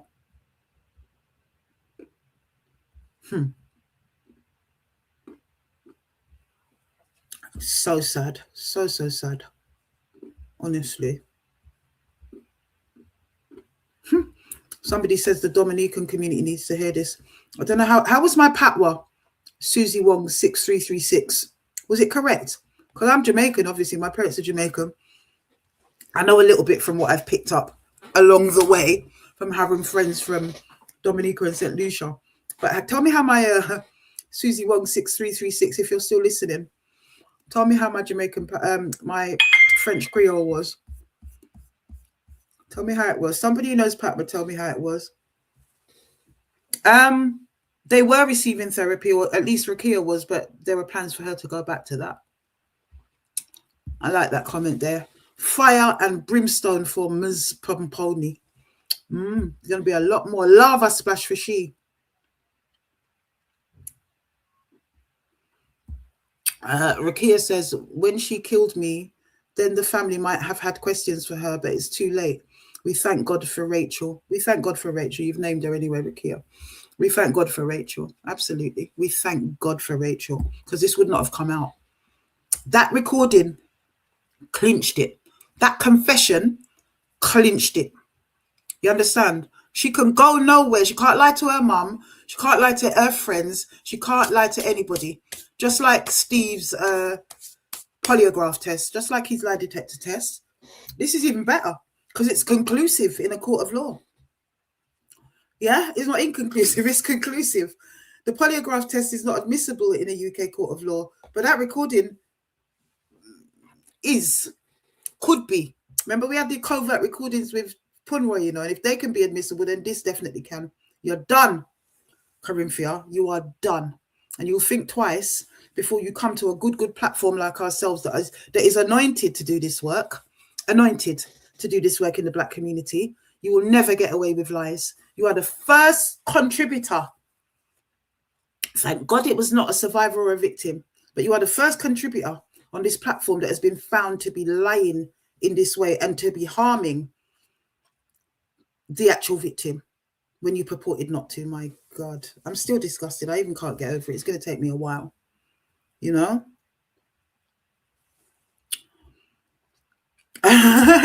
Yes, cuz. Blessed love, cuzzy. You don't know. One of the cousins that don't mind showing her face. I love it.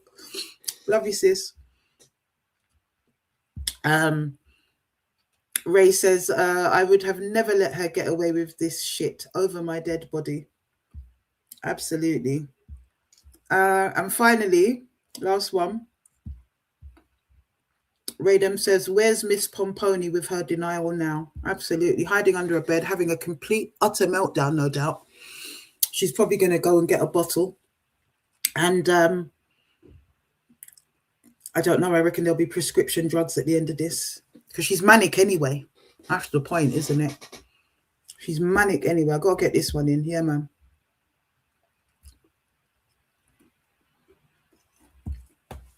Seda says, good evening, everyone. Sister Afua, God bless you so much. All you do in the name of truth and justice. Absolutely, my sister. We'll come with our receipts as usual. So I'm going to put the link out one more time. I want to have a conversation tonight, guys, man. I'm not ready to go yet. I want somebody else to jump on. Yvette, if you want to jump back on, you're going to try again, try. If not, somebody else. Let me know what you think. Let's talk about abuse, man. Let's talk about the levels, because this little girl thought that she could manipulate her way through dealing with his time is up. Through the family.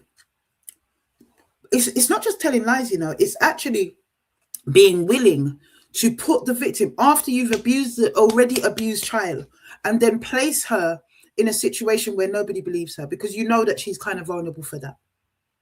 Do you know the level of wickedness, the thought processes that need to go on to do what Corinthia has done? Do you know the thought processes, the pathology, the mindset? Because all now she doesn't think she's done anything wrong. Otherwise, she wouldn't have admitted it like that to another person, would she? She's not well. You're not well, Corinthia, if you can still bear to be watching. Not well.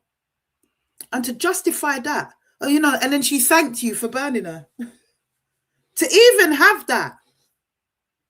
Oh, someone wants to know what I'm snacking on. Hey, do you know how much I've missed these since being in the yard? Love hearts, people. If you know, you know. Yes, man, love hearts. They're my absolute favorite since I was a child. So now you know what my favorite sweetie is. Yeah, they're for me. I could just down that in one sitting. Definitely. So yeah, I'm snacking on normally I turn the sound off, but I can't be bothered tonight. I'm snacking on love hearts. What does this one say? This one says you're bad. Yeah, I am bad. Can you guys see that? I don't know if you can see it. You're bad. That one says I'm bad. What did this one say? This one says, if I can still see it because I've sucked it. I can't even see what that one says. No, that's gone. Honestly. But guys, listen, no one's going to come back on. and have that conversation. That's okay. That's fine. We're up to 1 minute, 1 hour 45. Stay in the comments a little bit for Rikia's sake, actually. Rikia says she thinks she's entitled to do it. She does think she's entitled to do it, baby girl. She does.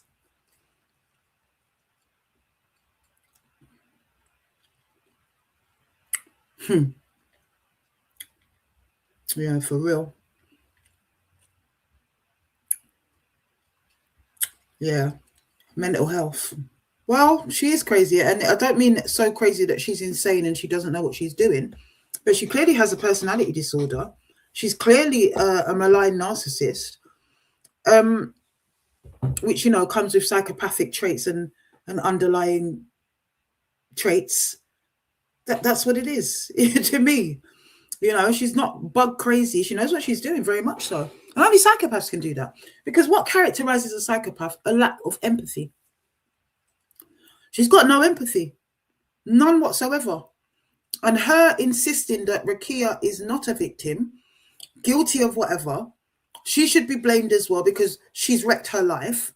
You saw her in the text message. You've wrecked my life. Open the door now. We're talking now. And that was just about opening the door, much less giving me money, sending me money. You heard what the male twin said. You know, she blamed them. Just pure evil. Pure evil. She blamed them. Yeah? You've wrecked my life. How can they have wrecked your life? Anyway, guys, honestly, this one has shaken me to the core. Corinthia, God will deal with you.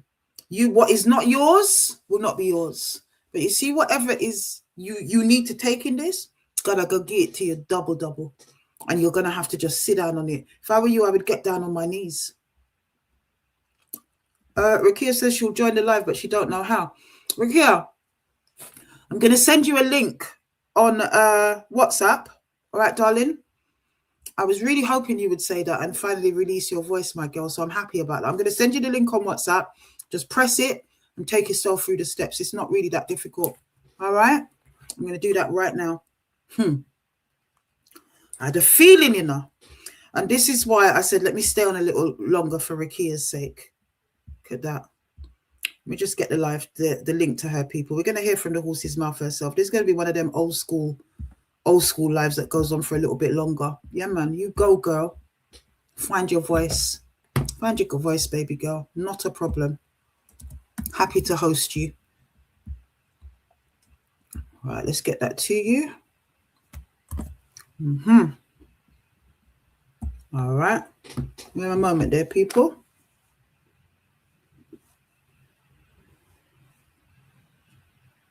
All right, I'm sharing that with you now, baby girl.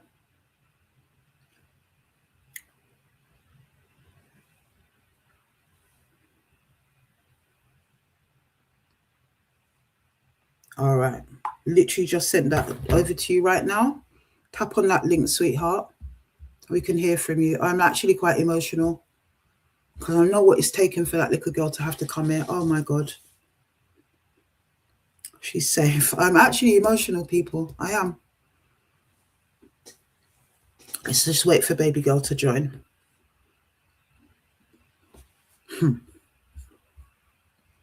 Unreal. Let's see what else I can find while baby girl is joining. Yeah, man. I'm loving that. Loving that, Susie Wong 6336. I'm loving that, Michelle Aaron J 2I. Loving that. Okay. I don't know if it worked. Right. Yes, my darling. You just said that to you right now. I'll put that link, sweetheart. You hear me, Rikia? We can hear from you. I'm actually quite emotional. Kia? I know what it's taken for that little girl to have to come in. Oh, my God. Kia? She's safe. I'm actually emotional. Can you mute the live? Yeah. We've got you live, babe. She don't know. Let's just wait for baby girl to join. I know what you've done there. You've got it on the same device, on the same tab. Can you hear me, Kia? Unreal. Let's see what else I can find while baby girl is joining. She's This is like a thing. I actually don't know. gonna hear us in a minute on the live, so then she'll realise, guys. We've got you, Kia. We can hear you. Can actually hear you, babe. Give me a moment, people. We'll just straighten her out with the technology. Give her a call. We can hear you, babe. Unmute for me. Stay where you are. Oh, there you go. Can you hear me, Ricky? Yeah. You hear me? You're live. Oh, yeah. You read the live. We've got you live, babe. Hello? Now. Yeah, what you need to do, can you hear me, baby? I can. We've got you. What you need to do is mute the live link and just talk to me on the link that you've pressed in your WhatsApp. Yeah, because now I can't hear anything. Yeah, mute the YouTube. Hello? Can you hear me? We can hear you, girl. Oh, I can hear you. Can you hear me? Yes, I can hear you. You know what happened? You had the YouTube live still running, innit? That's why we couldn't hear you, but we can hear you now. Can you hear me? Yeah. Fabulous. That's great. Well done, Kaya. Well done, baby girl. I'm so proud of you. I'm so very proud of you, my girl. Talk to us. Talk to us, yeah. It's just a lot, you know, because yeah. I'm like, well, obviously I came out about my dad, and then it turned into something where I just walked into like another abuse, and my brother was abused as well. You know, and yeah, I just feel very let down because I'm like, if Rachel didn't come into the situation and know me so well and notice certain things in my behavior, I think she would have killed me, because the signs were kind of there at certain points, because I ran away to Birmingham. And nobody really like came looking for me. Like none of my family was like, "Are you all right? Like what are you doing over there? Like you have work, you have all these things. Why did you feel the need to go out there and be on the street in Birmingham? Like who do you even know in Birmingham?" And stuff like that. But I was like, it's the only way I feel like I can escape is like if I'm nowhere near London. And to just I feel like I'm only just starting to understand the manipulation of like, she felt like it's okay to burn me, and I'm like, I love you like you're my mom. So I feel like you are entitled to do that to me. Like you are. But she's not, you know? No, it is not okay. It's not okay at all. Yeah, like even now I struggle to separate in my brain, like doing this video and stuff. Like I feel guilt. I feel like I'm doing something wrong to her. Not like, at all. Even at this point, you know? Absolutely. Yeah. So it's just a lot, I suppose. And I've been like, I just don't feel very safe, you know? Yeah. Yeah, we talked about that as well. She cannot hurt you where you are. She doesn't know where you are. Yeah. You know? Oh, my brother's, you know, and I think he wanted to join, but he didn't know how to join. So oh, bless him. He's there. Hey. Hello. You all right, darling? How are you? You guys are brave, man. Like seriously, I'm smiling. You've got my heart. Like honestly, you are so because I know how much it's taken for you to get to this point. The pair of you, I know how much it has taken. So I just want to I want to give you your flowers and take off my hat to both of you. Honestly, thank you. It couldn't have happened without my sister. Like my sister Rachel. Like she is actually amazing, and yes, I just like thank God for her, and I'm very grateful that she's here and that we've been supported through this, and I'm grateful for you as well, obviously. Oh, bless you, son. Honestly, but just I mean, you guys, I know that you've known Rachel since childhood, so it's not somebody that's come yesterday. You've both basically grown up together. You're all young people, so she's not one of the olders or anything like that. But yeah, just if you can just take us in your own words a little bit I know everybody's kind of seen and heard what she's done and whatever, but rather than go back through everything that's happened necessarily, just tell us, you know, what it was like for you both having to deal with that, and especially with your condition as well. Do you want to go? You can go first. I think for me, it was like turmoil because, like, obviously, my dad went away. So, in a sense, I was like, oh, I'm kind of safe now, you know? And it was this thing of like, we're all going to be a family because he's not around anymore. And, you know, like, we're going to get to move on together and it's going to be this and that. And you're going to be around your baby brother and all that kind of stuff. And then it just turned into like, I was like, maybe I shouldn't have just not said anything because I wasn't visiting home at that point. So I thought, you know, if I just left them to it, then I wouldn't be in this situation with her where she thinks that I'm not telling her the whole truth and she wants to pull more out of me. That's not actually happened. And then end up in a second sort of abuse. But then there was like the incidents where she was physically violent, but then there was kindness where it's like, you're my daughter, like come for dinner. So like when she says I was around her at Christmas, it's because she'd be like, you're my daughter, like I love you, like I'm here for you. And I latched on to her because she came around. My mom had just died, like she'd even been dead for a month, like she wasn't even in the ground, like cold at that point. So I'm like, of course, it's Christmas. Who wants to be alone at Christmas? Yeah, I get it. So I'm like, this is my new mother figure sort of thing.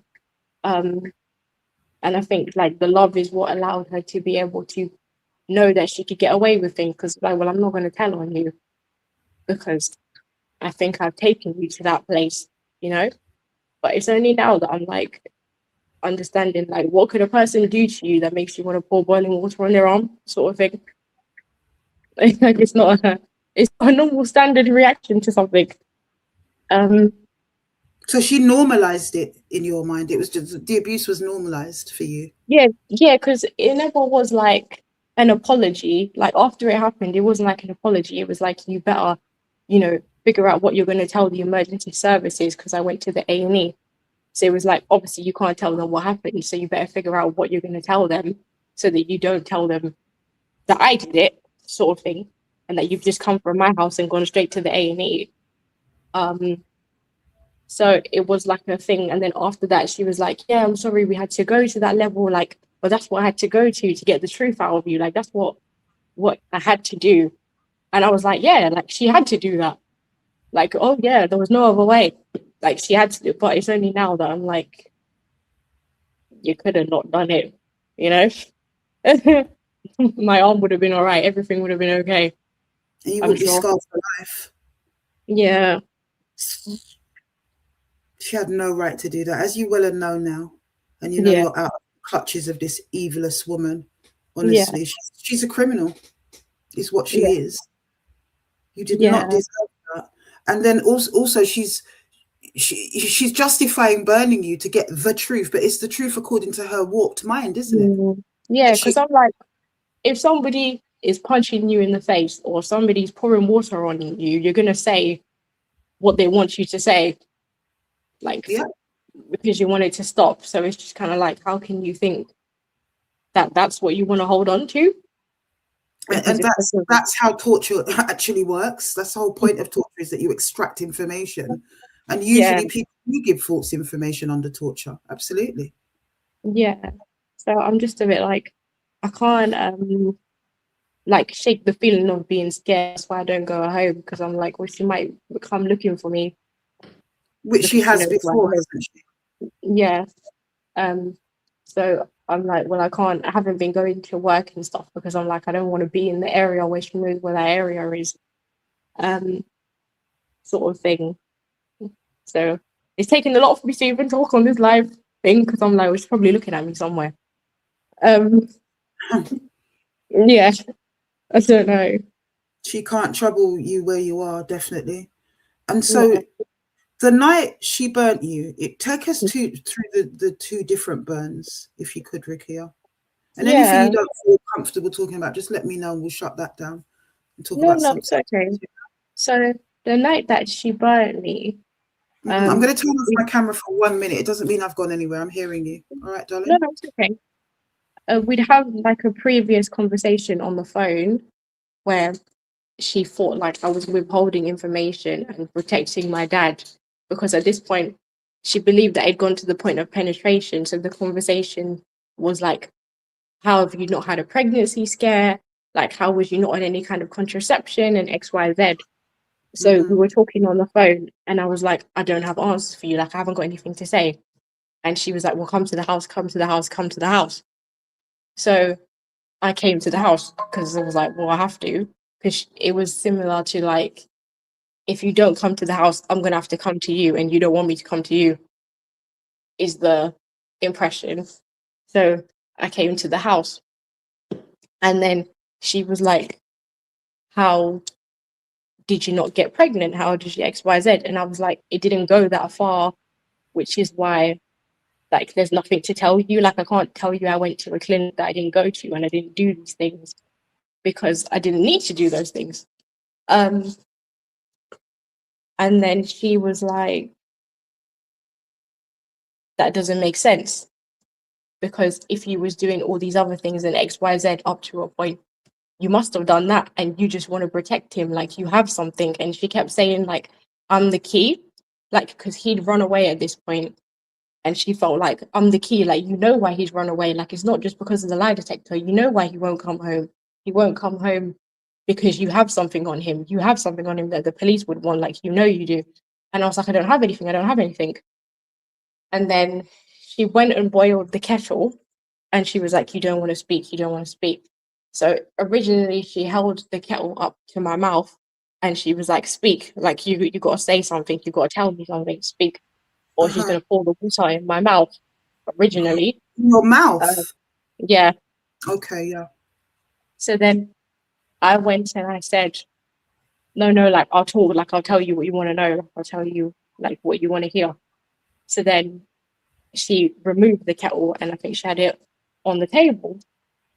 So then I started to say like, oh, yeah, I went to this clinic and X, Y, and Z happened. And she was like, are you sure? Are you sure? And I was like, yeah, I'm sure. And then she was like, she's going to check. So she went and reboiled the kettle and she was like, are you sure that that's what happened? And I was like, yeah. And then she started pouring the water and she was like, are you sure? And I was like, yes, I'm sure. Like, stop, I'm sure. And then she removed the kettle from my arm and stopped pouring the water. And then she brought me some, like a like a kitchen towel. And she put ice in the kitchen towel and just basically wrapped it around my arm and was like, you need to figure out what you're going to tell the paramedics. Like when you go to the A&E, you need to figure out what you're going to tell the doctor, because you can't tell them that this happened. And then tomorrow we're going to call like this clinic and get your records, blah, blah, blah, to give to the police. And then that's the point where I left her house after that. And I went straight to the A&E. And at this point, I'd been at her house for hours. So I don't think I got to the A&E until like 6 or 7 o'clock in the morning, which was the A&E in Whitechapel. Royal London. Yeah. And then that's when I first saw them at the emergency A&E from there. And that was the time that she did it. And then I basically told them that I had an accident with like the boiling water in the kettle. Like I just told them that I overfilled it or something. And I was just trying to make a hot drink and I spilled it on myself, sort of thing. And they didn't ask any like further questions or anything like that. So, and this is where I think they failed as well, Rukia, because the hospital should, even though you are in a wheelchair, you know, to me, there should have been more questions asked about that because of the extremity of the burn. If you just accidentally burn yourself, you wouldn't have needed skin grafting and plastic surgery. Do you know what I mean? Yeah. But I just feel like maybe there was a little bit of inequality going on there on the hospital. So that's something we need to look into as well, you know? Yeah, I wasn't sure because they didn't like look into it. And even like when I was when you had to get the bandages changed, they said they don't change bandages in the hospital. Like you can't go to the A&E and get them to change it. They'll do it the first time. but then the Oh, GP okay. took Yeah, they would over. ask you to go to your GP after that. Sorry, Yeah, I thought yeah. you were So refusing. when I was going to the GP didn't ask anything of like, how did this happen? Because they obviously got the notes from the A&E, so they weren't like, how did this happen? Like, Mhm. are you okay? And especially, I'm only now like kind of putting it together that as someone in a wheelchair, they should have been like, are you sure you can look after yourself? You're a vulnerable adult.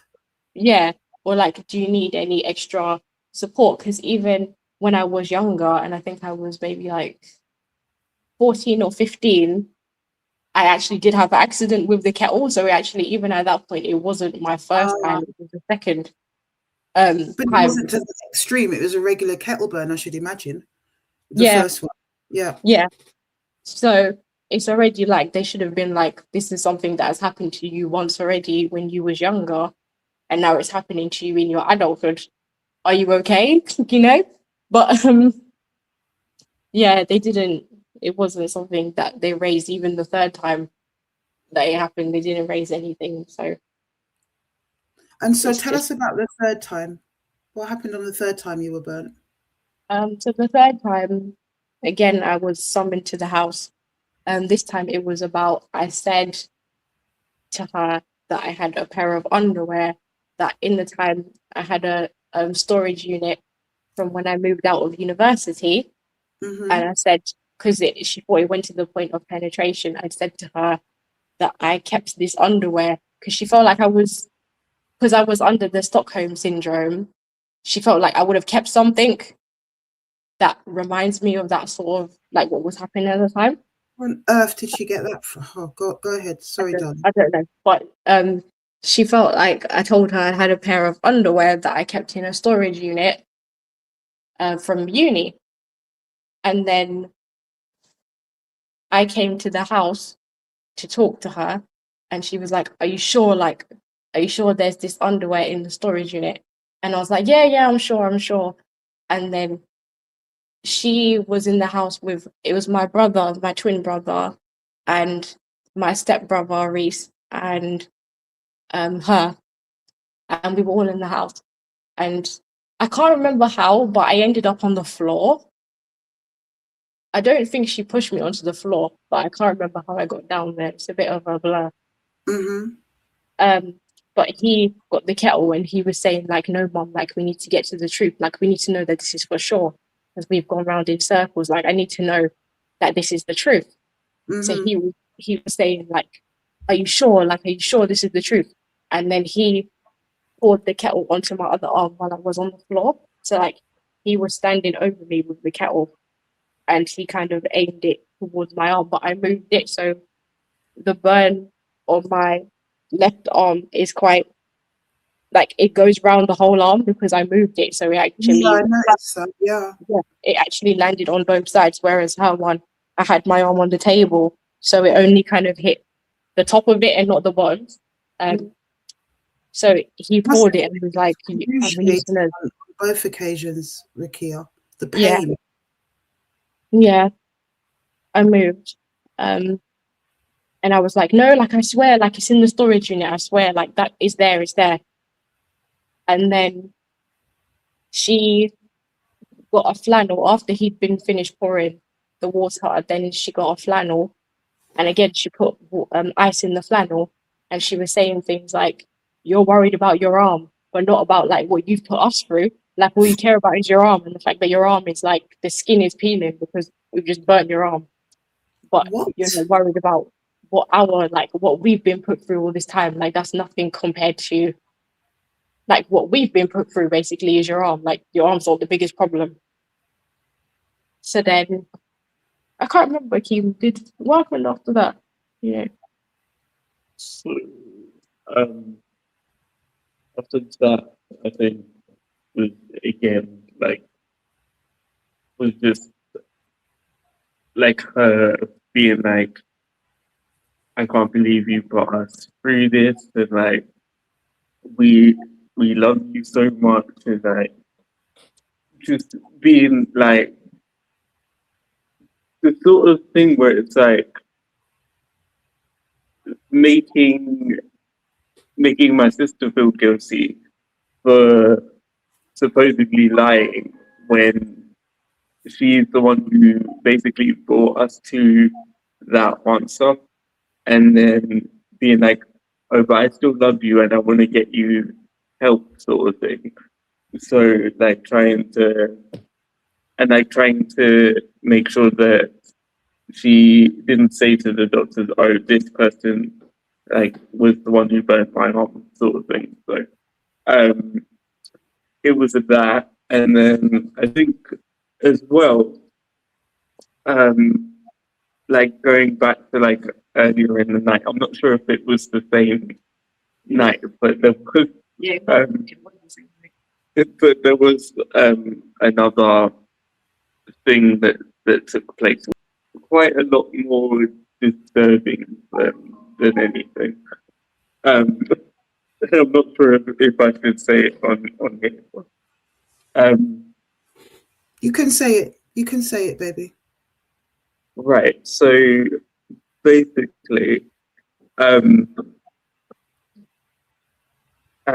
one point, I think this was a point where I had said that basically what was in my statement, the information that was in my statement, that it wasn't true.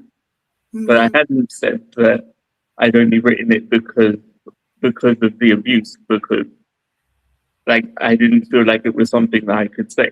So I made up like a lie as to why I raised it and said that like I wanted to support my sister and that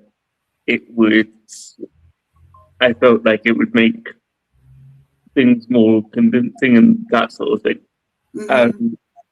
And so then basically after that we were both like slapped around and like dragged out of our chairs. I think that's how we both ended up on the floor. And then basically, Corinthia was saying that she was going to force me and my sister to have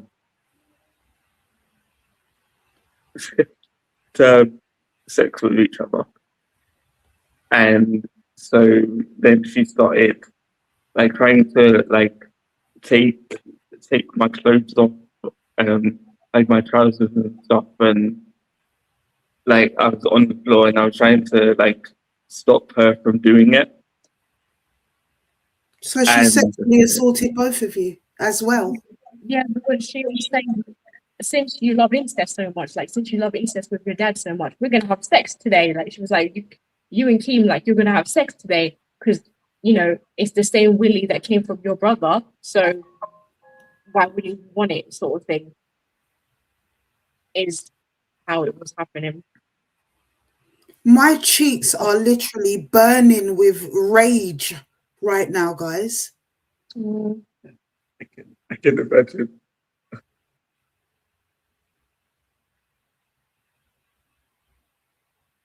She sexually assaulted both of you, forced you out of your chairs, beat you, and then stripped you and tried to force you to have sex with your sister and your brother. Yeah. Jesus Christ, have mercy. I'm so sorry, guys. This is hideous.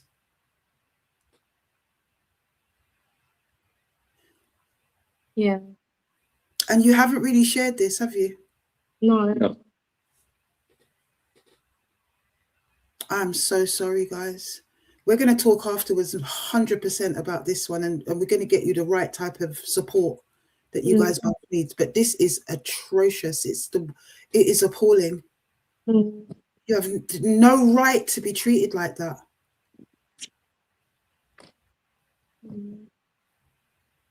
She has no right to treat you that way. I'm appalled. So it's worse than we thought. Yeah. It's because a lot of it, of like the psychological part of it, it's kind of what does more damage than actual. Like my arm will heal one day, but I don't know if my head will. You know. Yes, and it will do one day. You guys are young. You've got your whole lives ahead of you, unlike her. Yeah. Hello. Oh, your phones are ringing now. You're gonna have to And turn off the So- YouTube live because we're getting the feedback. Okay. Hello? Yeah. Yeah. Oh, God. Can you hear me now? Yeah, I can hear you now.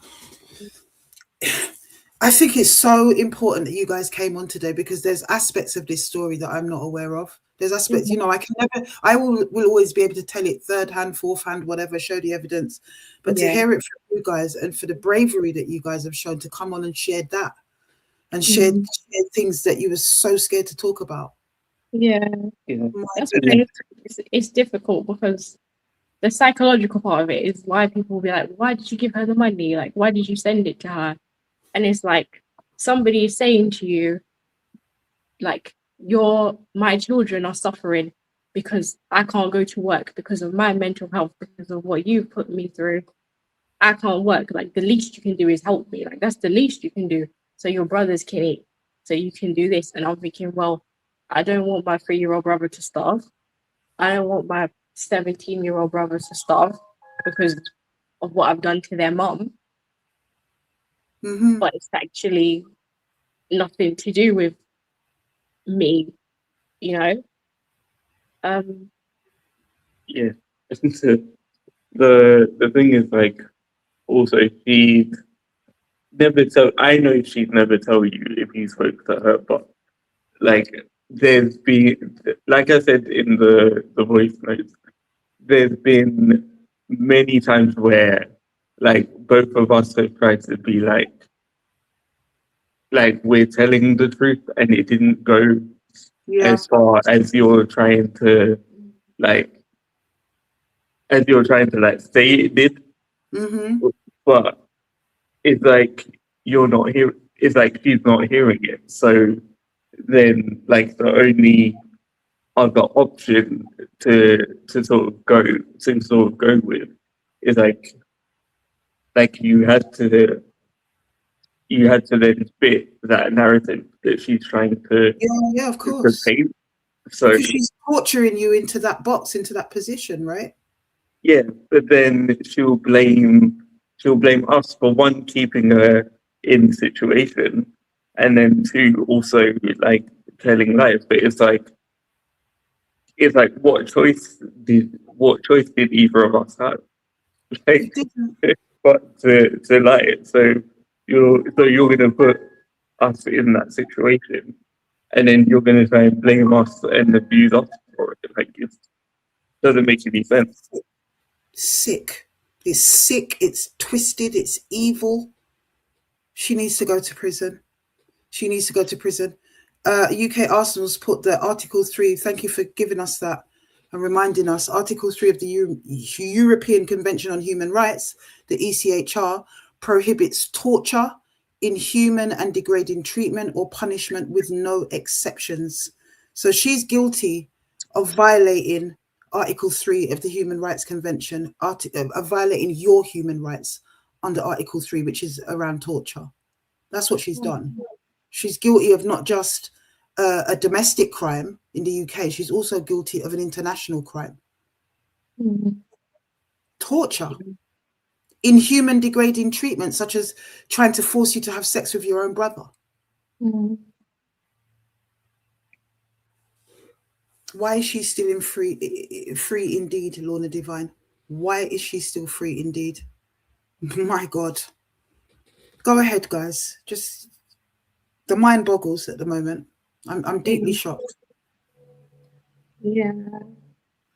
So how did that incident stop? What happened that day? How did it end? She just sort of backed off. I think because she had burnt my arm, obviously I can't stay. I have to go for treatment. Hold on, sorry, just to cut you. So the day that she sexually assaulted you guys was the same day that she burnt your arm? Yeah, the same day. So she was just terrorizing you that day for hours. It would have to be. Yep. Okay. All right, go ahead. Yeah, so I think that's why it stopped, because I had to obviously go to the hospital. So I couldn't stay there, you know. And eventually, I think once she feels like she's got out of you what she wants, it's like, well, you can go now. Like, you can get out of my house now. You can leave. So it's sort of that Like, you can go. Like, I don't need anything else from you. Like, I don't even really want to see you right now. I'm annoyed. Just no empathy whatsoever. No Yeah, so you remorse. can go. Yeah. But then if something else popped into her head, she'd be guaranteed to phone you. Yeah. Hmm. Or what have you, sort of thing. And how But many occasions did that happen? what, the burn? Not just the burn, just bullying you, torturing you, harassing you, emotionally abusing you, whatever. How many occasions, separate occasions, do you think? I'm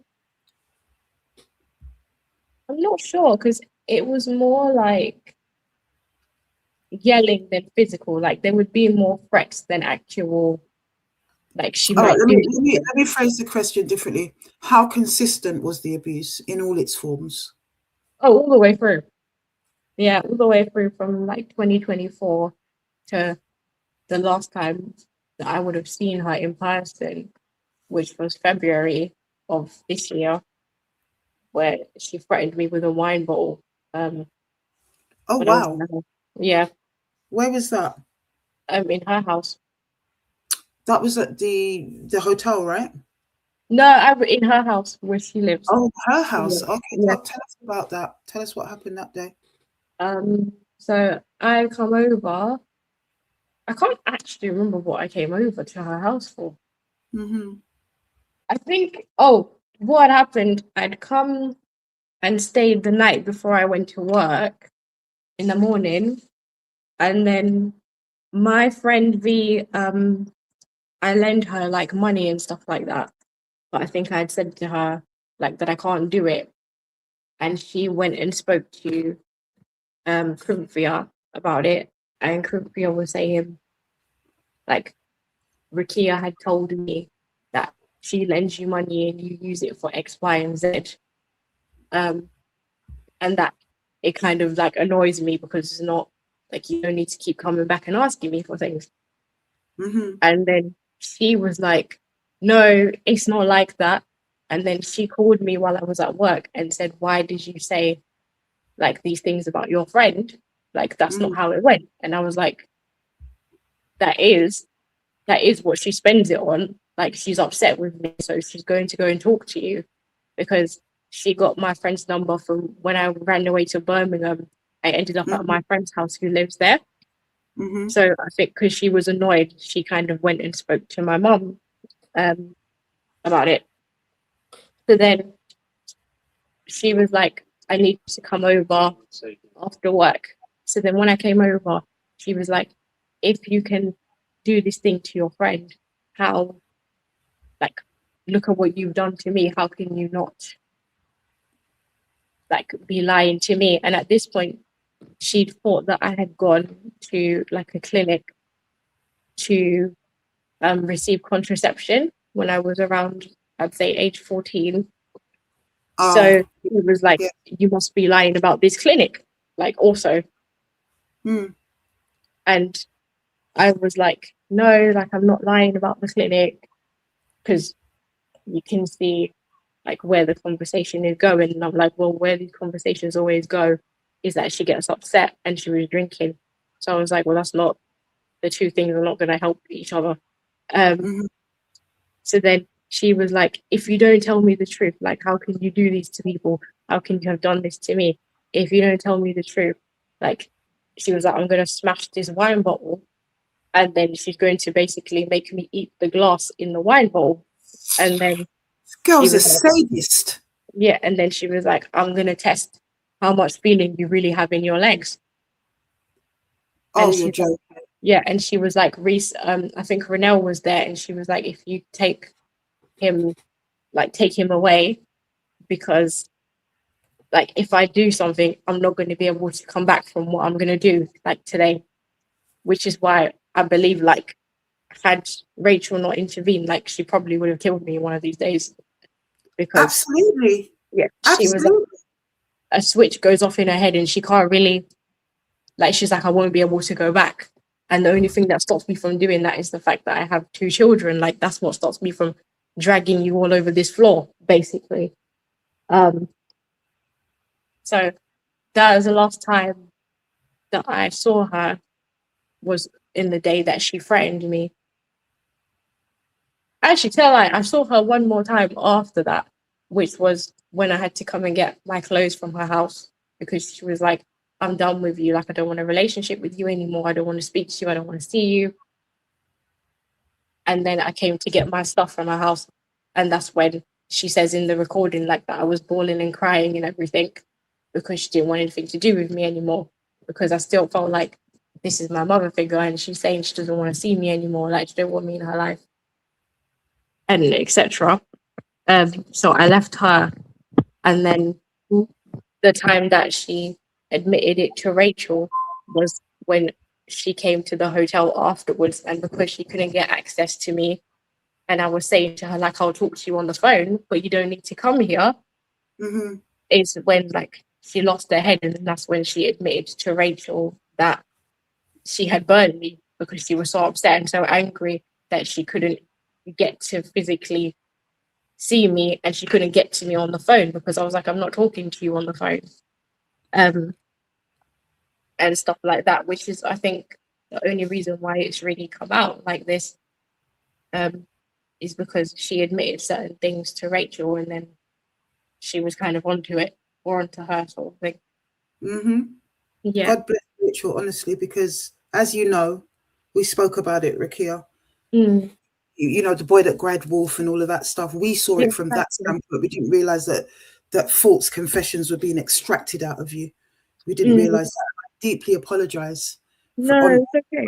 That's from my heart and on behalf of the His Time Is Up family. We all believed, well, they didn't know about this. From the His Time Is Up family didn't know about what was going on in the background. I apologize. I do, because I didn't believe it. And I spoke to Corinthia myself and put the allegations to her. She went on a big tangent, you know, gaslighting you. I was actually having a very deep conversation with her about how she shouldn't be blaming you, but she denied it. And I said, well, look, I don't know what to believe at the end of the day because of everything that's gone on in the past. So we were wrong on that one. We were wrong. It's a bit of it's a challenging one because I think deep down underneath, she does blame me, I think. Of course she does. All the anger is directed at me. Like, she genuinely believes, like, I've just destroyed her life, like, unprovoked. That I just have so much hate and, like, disdain against her that this is what I want to do to her. And it's like, there's not the case, you know? Because I'm not, you know? Now, like, the last time she said to me, I don't want anything to do with you, I haven't gone looking for her.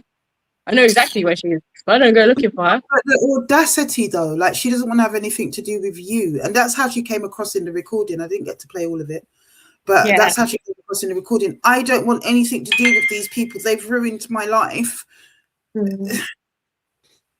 Tapped. The audacity. The barefaced, rank, barefaced audacity of this witch. It's unbelievable. Try sue me for defamation. Try do that. She could never, not with this evidence and your testimonies, which is power. You guys have taken back your power today. You really, really have taken back your power from her, and she's exposed in the full daylight. We can see all of her ugliness, her stink. Everybody can see you underneath, Corinthia. Yeah, and you ain't got no baggies on. Or your baggy dirty. Sorry, guys. Go ahead. Okay. It's just, you know, I think that's what she was counting on, is that, like, me and Keem would, like, never say anything, you know, and it would just be a thing of, like, nobody would ever know, you know, and she'd just be able to carry on. Yeah, and she could lie and manipulate her way through it, even with us, getting us not to believe you, you know. Enough respect to Rachel for true. Yeah, she thought for real. She could get away with this. She thought she could get away with it. She really did. Unbelievable, guys. Is there anything else you guys want to share before we wrap up tonight? No, I think just thank you for, like, all your support and everything. And your community support, because it's nice to know that there's people out there that, you know, want people like that to be held accountable for themselves, you know. She'll be held accountable right? Not just on this platform. She will be held accountable. She will. Yeah. And just to like support me and my brother as well. It's just like, it's nice. Guys, what I want to do with you guys here, actually, what I want to do, guys, I'm going to set up a GoFundMe for the twins. They've been robbed of their inheritance by their dad and also by this wicked stepmother of theirs. I mean, she's like something out of the flipping Cinderella movie to her ass. So I want to do that. I want to do that. Put up a one if you guys will support that. I know you will. I'm going to put it up and I'm going to push it. Okay? Because right now, you guys are not even in your house. The house that your mother acquired for you, that was adapted and aided so that you guys could be in there with your chairs. You guys are not even in that house. And at the moment, there are struggles with you guys, isn't there? Financially. Yeah. That should never happen. That should never happen with your mother's children. That should never happen with your mother's children. Your mum took steps to leave you guys okay. And we're going to do everything. If nothing else sticks, which I know it will, we're going to do everything to try to recover some of that money, or at least try to subsidize some of that money as much as we can. And I'm going to say it as soon as I come off this live, and I'm going to sail it across all my socials and push it. And I want you guys to share it. We have to get these guys some money, man. It's disgusting. It's absolutely disgusting. But just know that you're in a village now. And like everybody in the chats is saying, we mean it when we say that you got a different family now. And it's his time is up. They can't trouble you. If she comes even within an inch. I also got reports that her son might be sniffing around in the area where your hotel is. If I see you, Miss Reese, I've given you your advice. You make one more move with these kids, Reese, and you will be held accountable. We will not give you the grace that we have given you tonight, young man. Remember, I tell you that. And young offenders ain't good right now. So carry on doing what you're doing. Is as in we say in Jamaica, you better brock up your folly ground, little man. Yeah. And as for you, Miss Corinthia, I don't know where you got hide. I don't know where you're gonna go and hide right now, because you ain't got the kids' money to lean on. Yeah. And I want to know what your parents are going to do about this. Before you go, actually, as I remember, tell me about when you told Corinthia's mum what had happened and she saw your black eye. What happened that day? With her mum, I didn't tell her directly. She sort of figured it out because the day after it happened, or I think the morning when I'd gone home back to the hotel, she video called me. And she obviously knew, I think Corinthia had originally called her and said to her, yeah, like I beat her up, like I threw her out of her chair and I did X, Y, and Z. So then she called me. And then when she video called me, she saw that like my face was swollen and that I had a black eye. And then she was asking me like, what happened? What happened to you? What happened to you? And I was like, oh, like I just fell over in the shower. Like, you know, I just had an accident. And then she was like, no, like she's already called me and told me what she did to you. And I was like, yeah, like she actually did do it. Like, yeah, she did do that to me. And then she was like, let me tell you like something. If she does that to you again, like you need to call the police. Like you can't, like I've told her, you're not her daughter. Like she shouldn't be putting her hands on you. Like how did she think that was okay for her to do? If she does it again, or if you feel threatened or scared or anything, like you call the police on her. So I think that's why they don't get on, because her mum sort of gave me the advice of like, no, you don't feel guilty. You don't worry about like what other people are going to say. I'm not going to say anything. You call the police, like if that's what she's capable of doing to you. So, and that was like before the time. Kudos to mummy for at least trying to intervene and putting, giving you the freedom to talk and also giving you that good advice against her own daughter. So she must have known, who she did know, how much of a her daughter was. It must have been a difficult position for her to be in. Yeah, but she was like, she can't like, defend that. Nah. So she's like, if that's what you have to do, then you need to do it, sort of thing.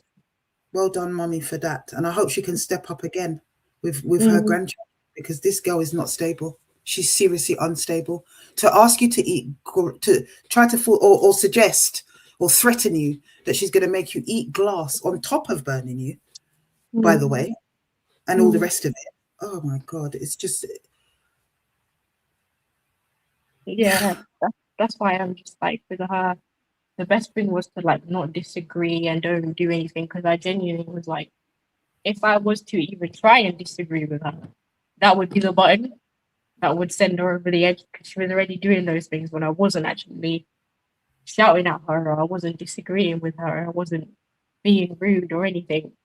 So if I was, then I think that's what would have made it go to that extent, like way sooner than it would have happened, you know? And I just remembered again, she said to me that her mum had stopped speaking to her over the financial abuse. Like her mum realized, or you told her mum, she told me that she had stolen £600 from you, when actually you had offered it to her and she took it reluctantly. So I was like, which I said on the live earlier, but yeah, tell me about that. What happened that time? Were you aware that her mum had stopped speaking to her? And I think you spoke to the mum, obviously, at the time. Yeah. Because I told her mum, like, I think I was on my way to the bank and to withdraw the money to give to her. And her mum called me while I was on the bus, and she was like, "Where are you going?" Blah blah blah. And then I was like, "I'm going to the bank to give this money to Corinthia." And then she was like, "I don't think you should do that. Why are you doing that? Like, why are you giving her the money? She's a grown woman, blah, blah, blah." And I was like, "You don't understand. Like, she's going through X, Y, and Z. She can't go to work. She can't support this and that and the other. So I've offered to give her this money." And she was like, "No, like, you shouldn't give that to her. Like, I don't agree with that." So I think she must have then gone and spoken to Corinthia and said, why are you taking this money from her? Like, you shouldn't be taking this money from her. You should be claiming this benefit or that benefit, or you should be going back to work and stuff like that. So her mum was aware that it was something I offered, but she just thinks that it's something that it shouldn't be a thing, and she called her out on it, sort of thing. And then that's why they stopped speaking to each other, and they spoke to each other like on and off, but when things would happen and they would disagree about how she's handling things, then that's when they would have their falling outs and things like that. But she thinks that that's my fault because I'm around her, or her mum notices things with me, because I was like, even when she beat me up, I didn't tell her. You told her. And then she called me and she noticed, but I didn't tell her. So it's things like that, like why they were falling out over time, sort of thing. Right, I get it. Yeah. And I'm happy to hear that mum did try to intervene and, try to do the right thing. You're not necessarily going to call police straight on your daughter, really, are you? No, like, I'm a mum, that I wouldn't do that, but I would try to intervene. I would definitely curtail the daughter as best I could. But it's an adult woman. It's not a little girl. It's an adult. Guys, you've been extremely brave. Rakeem, is there anything you want to say? Anything you want to add to what's been said? Anything I might have forgotten? Yeah, just like I said before, thank you for all the support that you offered. Like, thank you for helping us to like find our voices and like speak out on this, because it's been a very long time coming. And yeah, I'm just really grateful that we've had this opportunity. So yeah, it's been amazing. So thank you. Oh, thank you guys. Thank you guys so much. I'm going to definitely give you a shout after when I've come off, okay? Okay. All right, bless you guys. Aren't they just adorable and so intelligent? They are just such lovely children. They really, really are.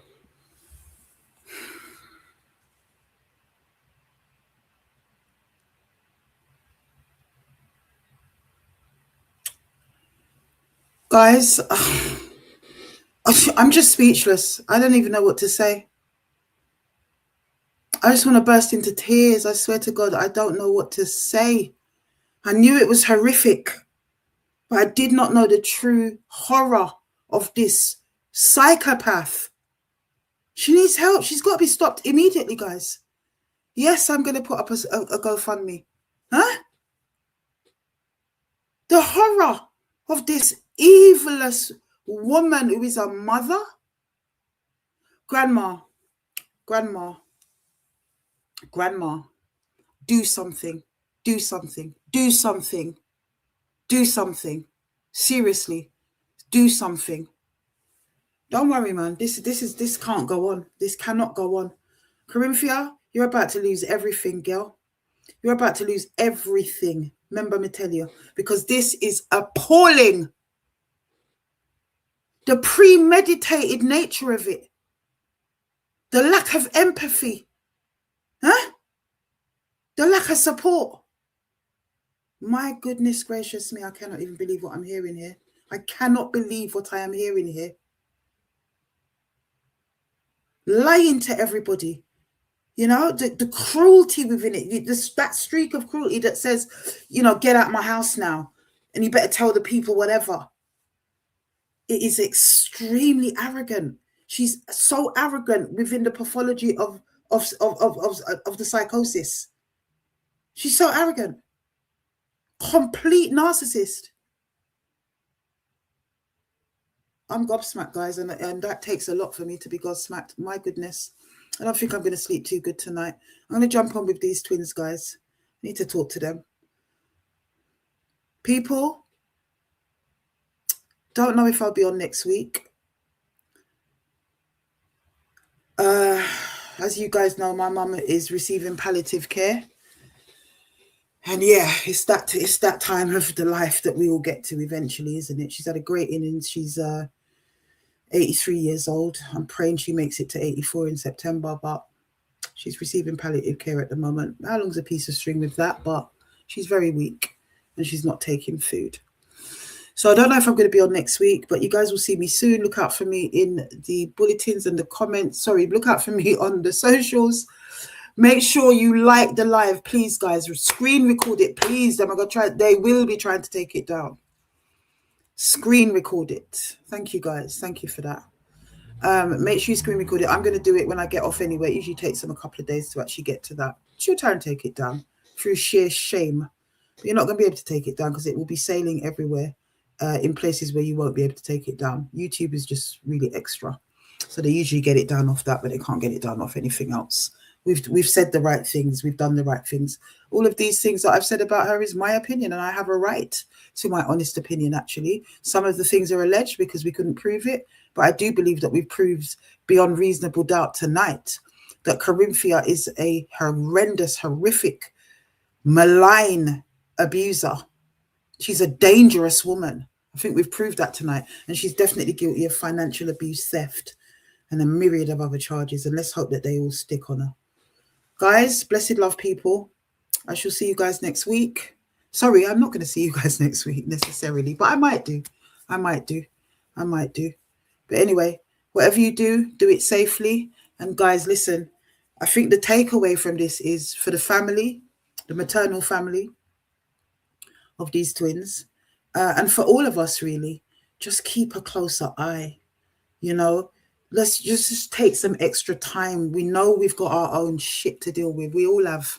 But let's just take that extra time for the most vulnerable people amongst us and the most vulnerable people in our family, honestly, because we can easily miss the signs. We can easily miss the signs.